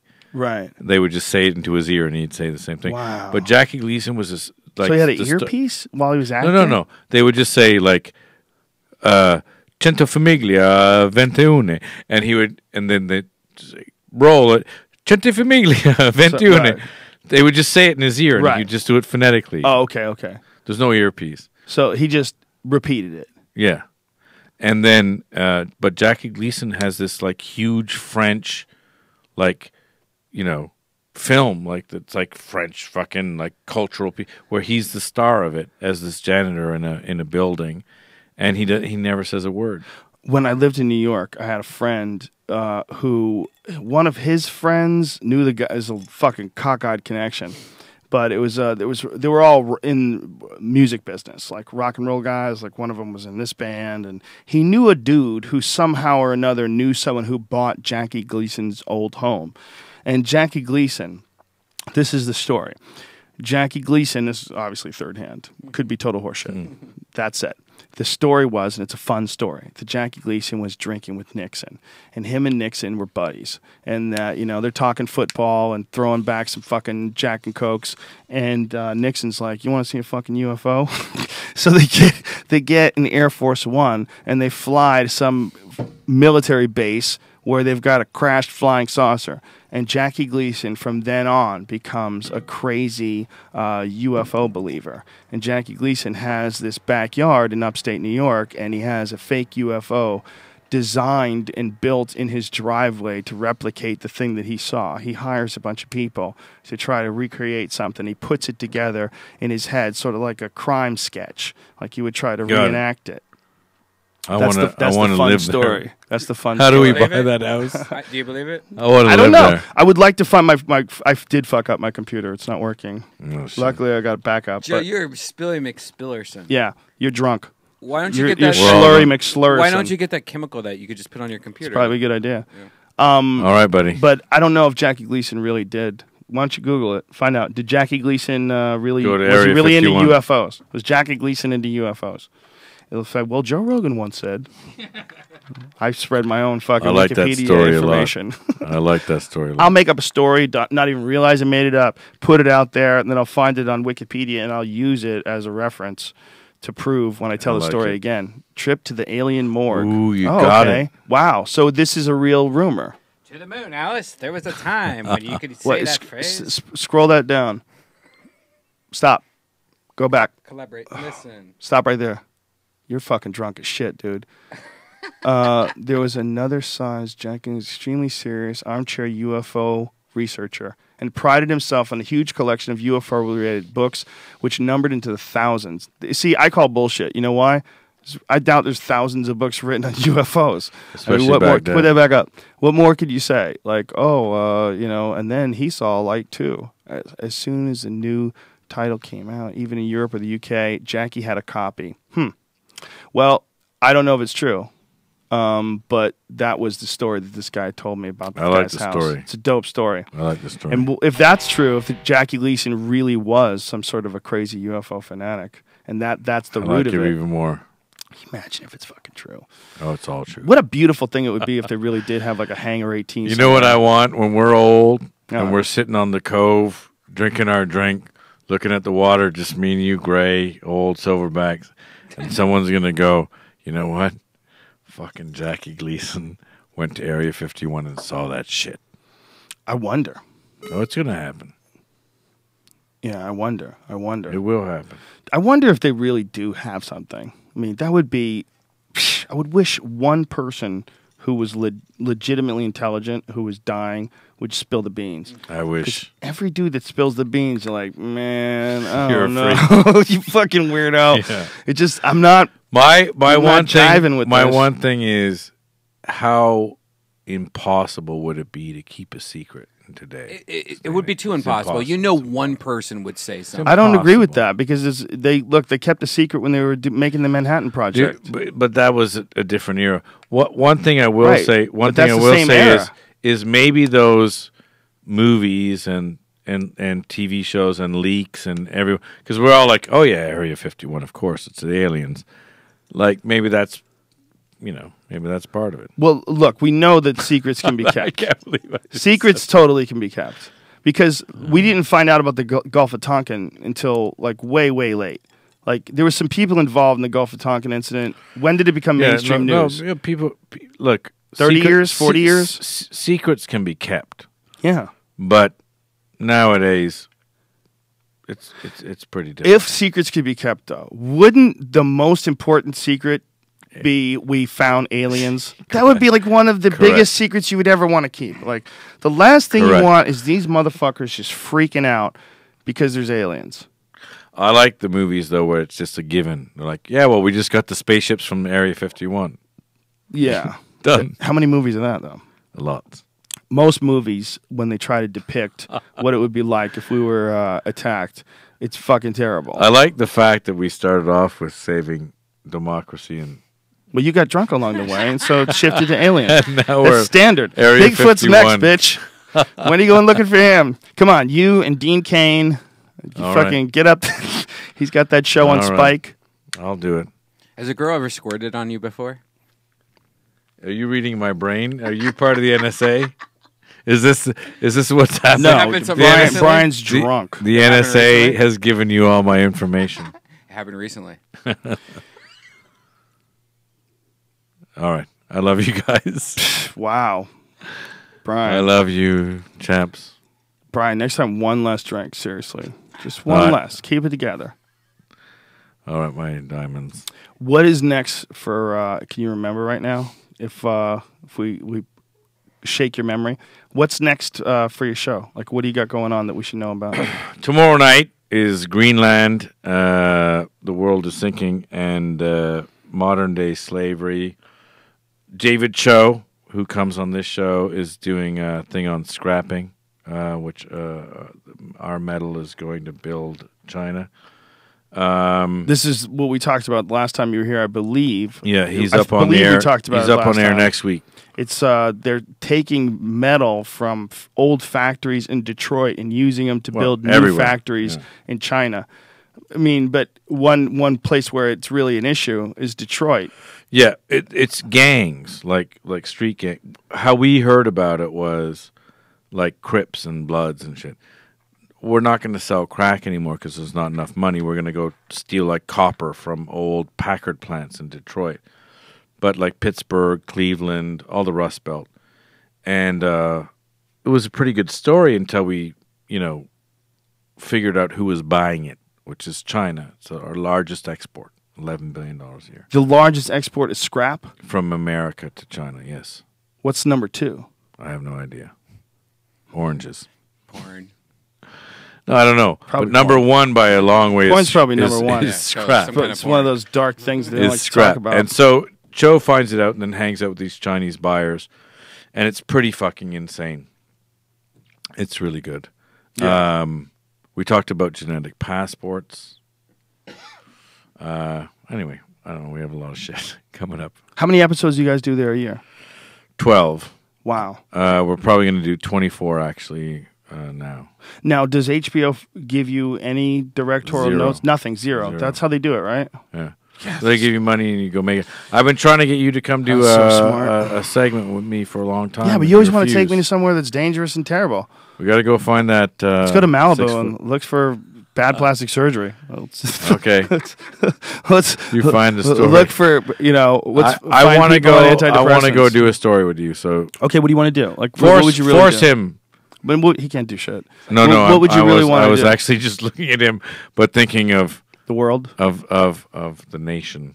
Like, what kind of a show would you want to do? I don't know if that means we're done on time. No, that's just Brian. He's drunk. Uh, What kind of? I thought you would enjoy the fucking North Pole story. you are out of your mind. Yeah, you got me wrong. You don't want to go get the 6-foot You read chimp, the wrong which, guy. by the way, you brought up. The 6-foot what? Chimp. Chimp. Yeah, I'm scared of that chimp Okay. because the chimp's in the middle of the Congo. So Look, we have a friend that's. So where do you want to Justin go? Brand. I He's want to been go to the Congo. Cuba. back and We'll forth a go bunch of interview times. the Castro. You go to Cuba and then they check your underwear drawer for the rest of your life every time you check into a hotel. Correct. You got real problems if you go to Cuba, man. They look deep up your asshole. And Yes. you can't. The last thing you do is go to Cuba and talk about how you're going to Cuba. So then where- you're like, where will you come with me? I'll go to Miami with you. That's as close as I get to fucking Cuba. Yeah, I'm not a good guy for your show, dude. I'm telling you. I'm a good guy for you to come on and talk about your right. show. I can help you there. Someday I'm going to convince you to come with me. I'm trying not to do less and less things. That's my goal. My goal is to do less shit as I get older and just more right. more shit where I'm with you. I can just You know what I do whatever get I want. more than anything from this show is one time when I got wasted, as opposed to now, I was like, you know what? We're just trying to get to the fucking cove. I must get 5 tweets a day of like, I'm trying to get to my cove. I'm trying to get to my cove. I'm just trying to. And by the way, I just came back from a long trip doing a shoot, and I spent 3 days on a boat in the middle of a cove, and I'm like, I'm trying to get to my cove.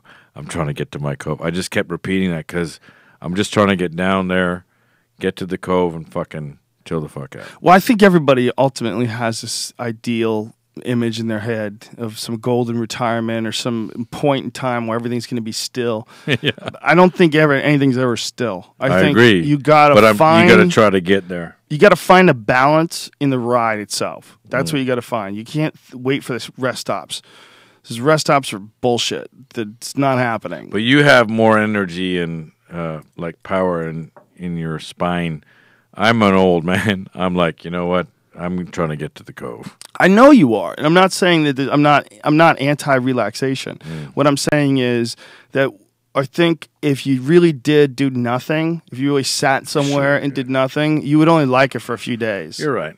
You're a guy who likes to investigate things and stimulate your mind, and you like Yeah. to be a part of something that's bigger than you. There's a reason why the universe chose you for this role. I mean, that sounds like But I do total wanna- hippie bullshit. No. But I do want to get to the cove because I'm sure you when do. you get down there, it's Well, it's because fucking- you probably are a little bit imbalanced. You work so much. It's probably the cove becomes like this ultimate magnet You're because you're fucking redlining shit all day long, trying to sleep with the knowledge of Liberia's General Buck Naked running around when he'd killed how many fucking kids and eaten their hearts. You know, you're fucking hitting the gas all day long, man. You need to go down to Peru, get some I'm going. ayahuasca, cleanse your soul, reboot your system. You've probably seen way too much shit, man. I'm in. That's why you're down with this cove idea. You want this cove so bad.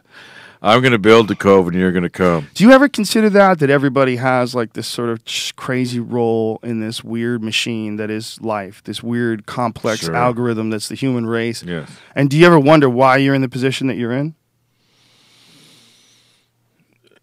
No, but I think that everybody. You're right. I think that everybody has a sort of role to play in the grand algorithm of life. My position, not really, because I don't know about you, but I'm not any different than I was 5 years ago when no one listened to me. Right. And money is the modern day report card, and I have now a lot of money, but I'm actually giving all that away. I'm putting it in trust, and because you're like, well, I didn't actually do it for money. I don't actually give a shit about money. And I didn't actually do it for fame, because I don't know about you, but like when people come up to you in the street and say, "Hey, dude, fucking awesome," you're like, I don't know you, I don't know anybody, I don't know whatever. But what I will say is, you sit there at some point and go, "This shit, I spent 40 years turning the other way and saying, I don't give a fuck, or I'm gonna just get drunk, or I'm gonna drink a beer, or I'm gonna go get laid, or I'm gonna, I'm gonna fucking do what I do," because getting through the day is hard. And at a certain point, you get a little bit older, you have kids. For me, it was kids. And you go, yeah, I can't do that anymore. I got to sit there and say, this is bullshit. You know what they're fucking doing over there in Iraq? It's bullshit. Well, what they're doing in Afghanistan is bullshit. What they're doing here fucking in the Gulf of Mexico with Corexit is bullshit. And so now I'm like, you know what? I waited for somebody else to fucking say the shit, and nobody's saying it.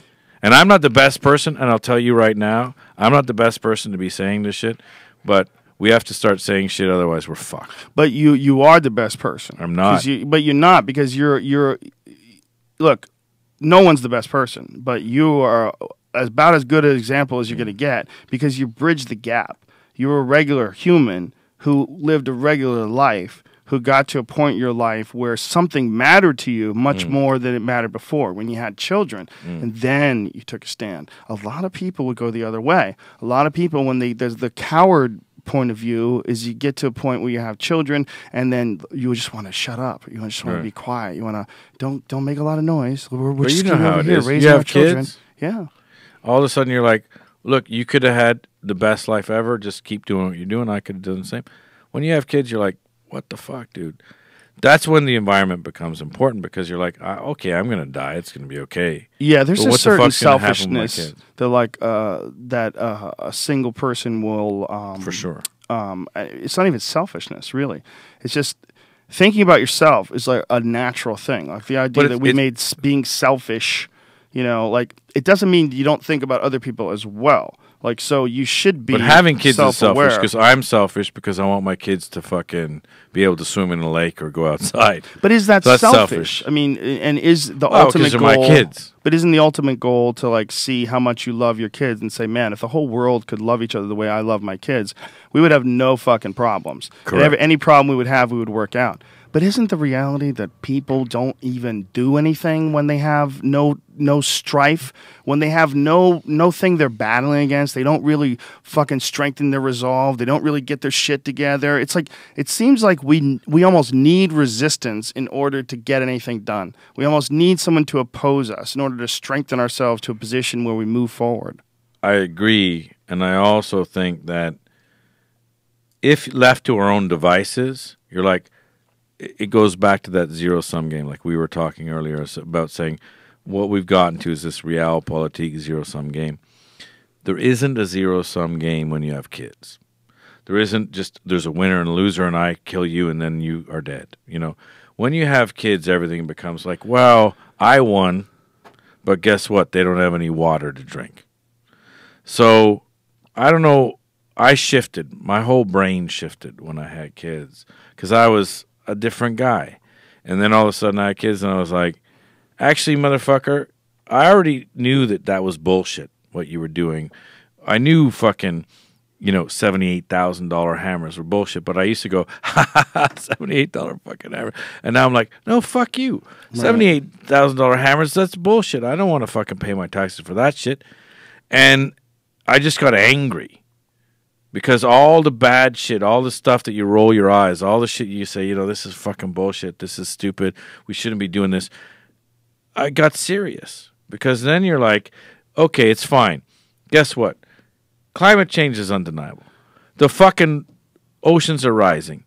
You want to have a debate. You want to have a fucking war. You want to The fact that it's even a debate is a fucking joke. And guess what? We don't have the time anymore because our kids are fucked. So guess what? I can't fuck around anymore, snort coke all night, fucking wear my fancy jeans and get wasted. I got to go out there and fight these motherfuckers because otherwise my kids don't have a fucking future. No, and by the way, not my kids, everyone's kids. Did you see that NASA report when they looked at climate change and a bunch of different factors, and they were talking about the future of the human race? They made this extrapolation, and they're like, we're doomed.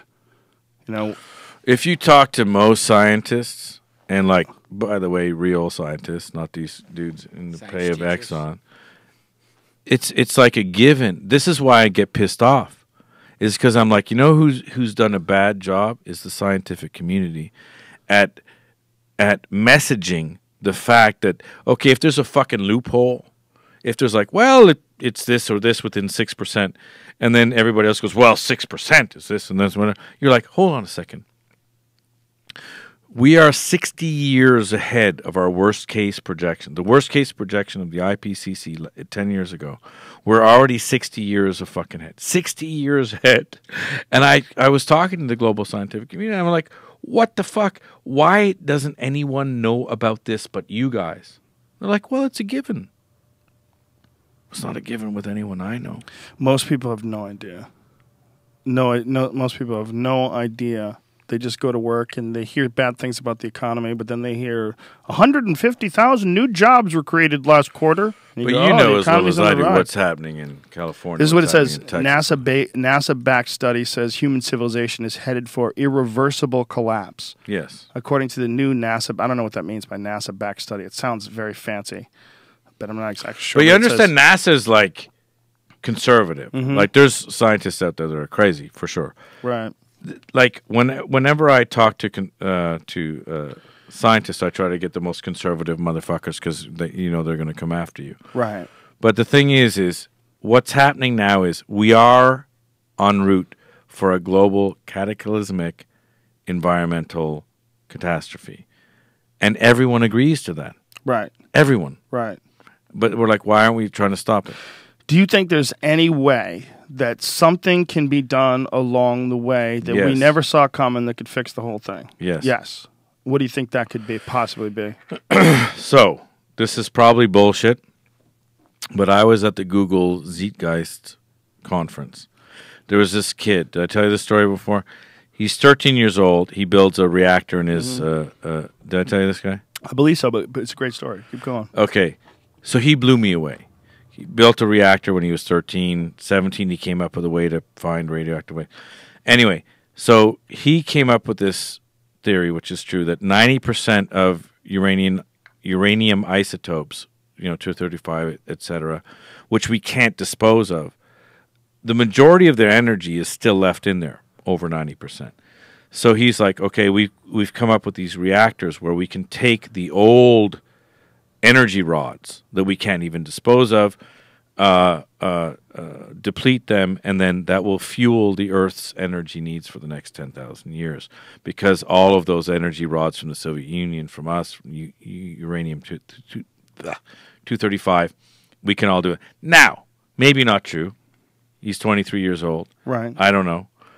But if that's even like a 0.0001% true, that he can take all the shit that we can't even dispose of and power the world with it, fuck yeah. That's technology. Right. Now, I don't know if that's true, but I'm hoping for some sort of technological solution. Well, I'm hoping along the way he doesn't create something even more fucked up while he's trying to burn that uranium and which might happen. Fucking hole which to might happen. Universe. I don't know. But what I'm hoping is for some tech solution that comes along to say, because you know what the other alternative is? We're fucked. We're fucked. Yeah, I think the tech people are bright as hope. They seem to be self-policing. I mean, look at the big companies like Google. Like they actually, they spend a lot of money on their employees. They kind of had global ethics. You know, I mean, when At you least think they of try. Google, you don't think of an evil company at all. At least they try. Yeah, you hear that there's some issues with NSA. certain censorship in certain countries and things along those lines. But when you connect Google, you connect them to the idea of a giant corporation that's committed to innovation. They're not bad. They don't seem bad. They're not Exxon. But, that seems to be like something that you find more of in the tech community. And I think it's because you're dealing with some really hyper-intelligent human beings. And along with that hyper-intelligence and that connection to each other that they have because of the internet, I think you see people that have like a better moral compass. Well, they're also trying to solve global problems by using technology. Yeah. Now, I'm not good at technology, but... You're awesome at it, dude. You have Vice.com. How dare you? If I had the ability to figure out the world's energy problems by depleting old uranium rods, Yeah. fuck yeah. It seems like a good move. Seems like a good move. Dude, we run out of shit. I love you. We never run out of shit to talk about. We just run I out of love time. you. I love you too, buddy. I'm drunk. It's fun. You're hammered. I have to go to bed. You should probably go to bed. I love you. Joe Rogan, Death Squad, Red Band. Shane Smith, I love you Vice.com. Shane Smith 30 on Twitter. Send him some love. Send me love on Shane Smith 30 at Twitter. Go to Vice.com. I always forget that. If you've never seen anything, start with the story on Liberia. What's the Liberia one called? I don't know. And then go with Vice Travels about that dude who lives up in the middle of fucking nowhere in the Yukon and lives by himself. Haimo's Arctic Adventure. Haimo. I like the North Korea That's one. that's a great one too. North Korea. I found out about Vice from Haimo. What a great story. Hey. But you guys have awesome contact. Joe Rogan. I love you, buddy. Did you have I love sex you with a more. North Some Korean of when the you were best content, best content online. I love you. Vice.com. Thanks to our sponsor, Ting. Go to rogan.ting.com. Save $25 off of any of their cell phone devices. Thanks also to onit.com. Go to ONNIT. Use the code word Rogan and save 10% off any and all supplements. We'll see you guys next week. Much love. Have a good weekend. Big kiss. Bye-bye. Mwah.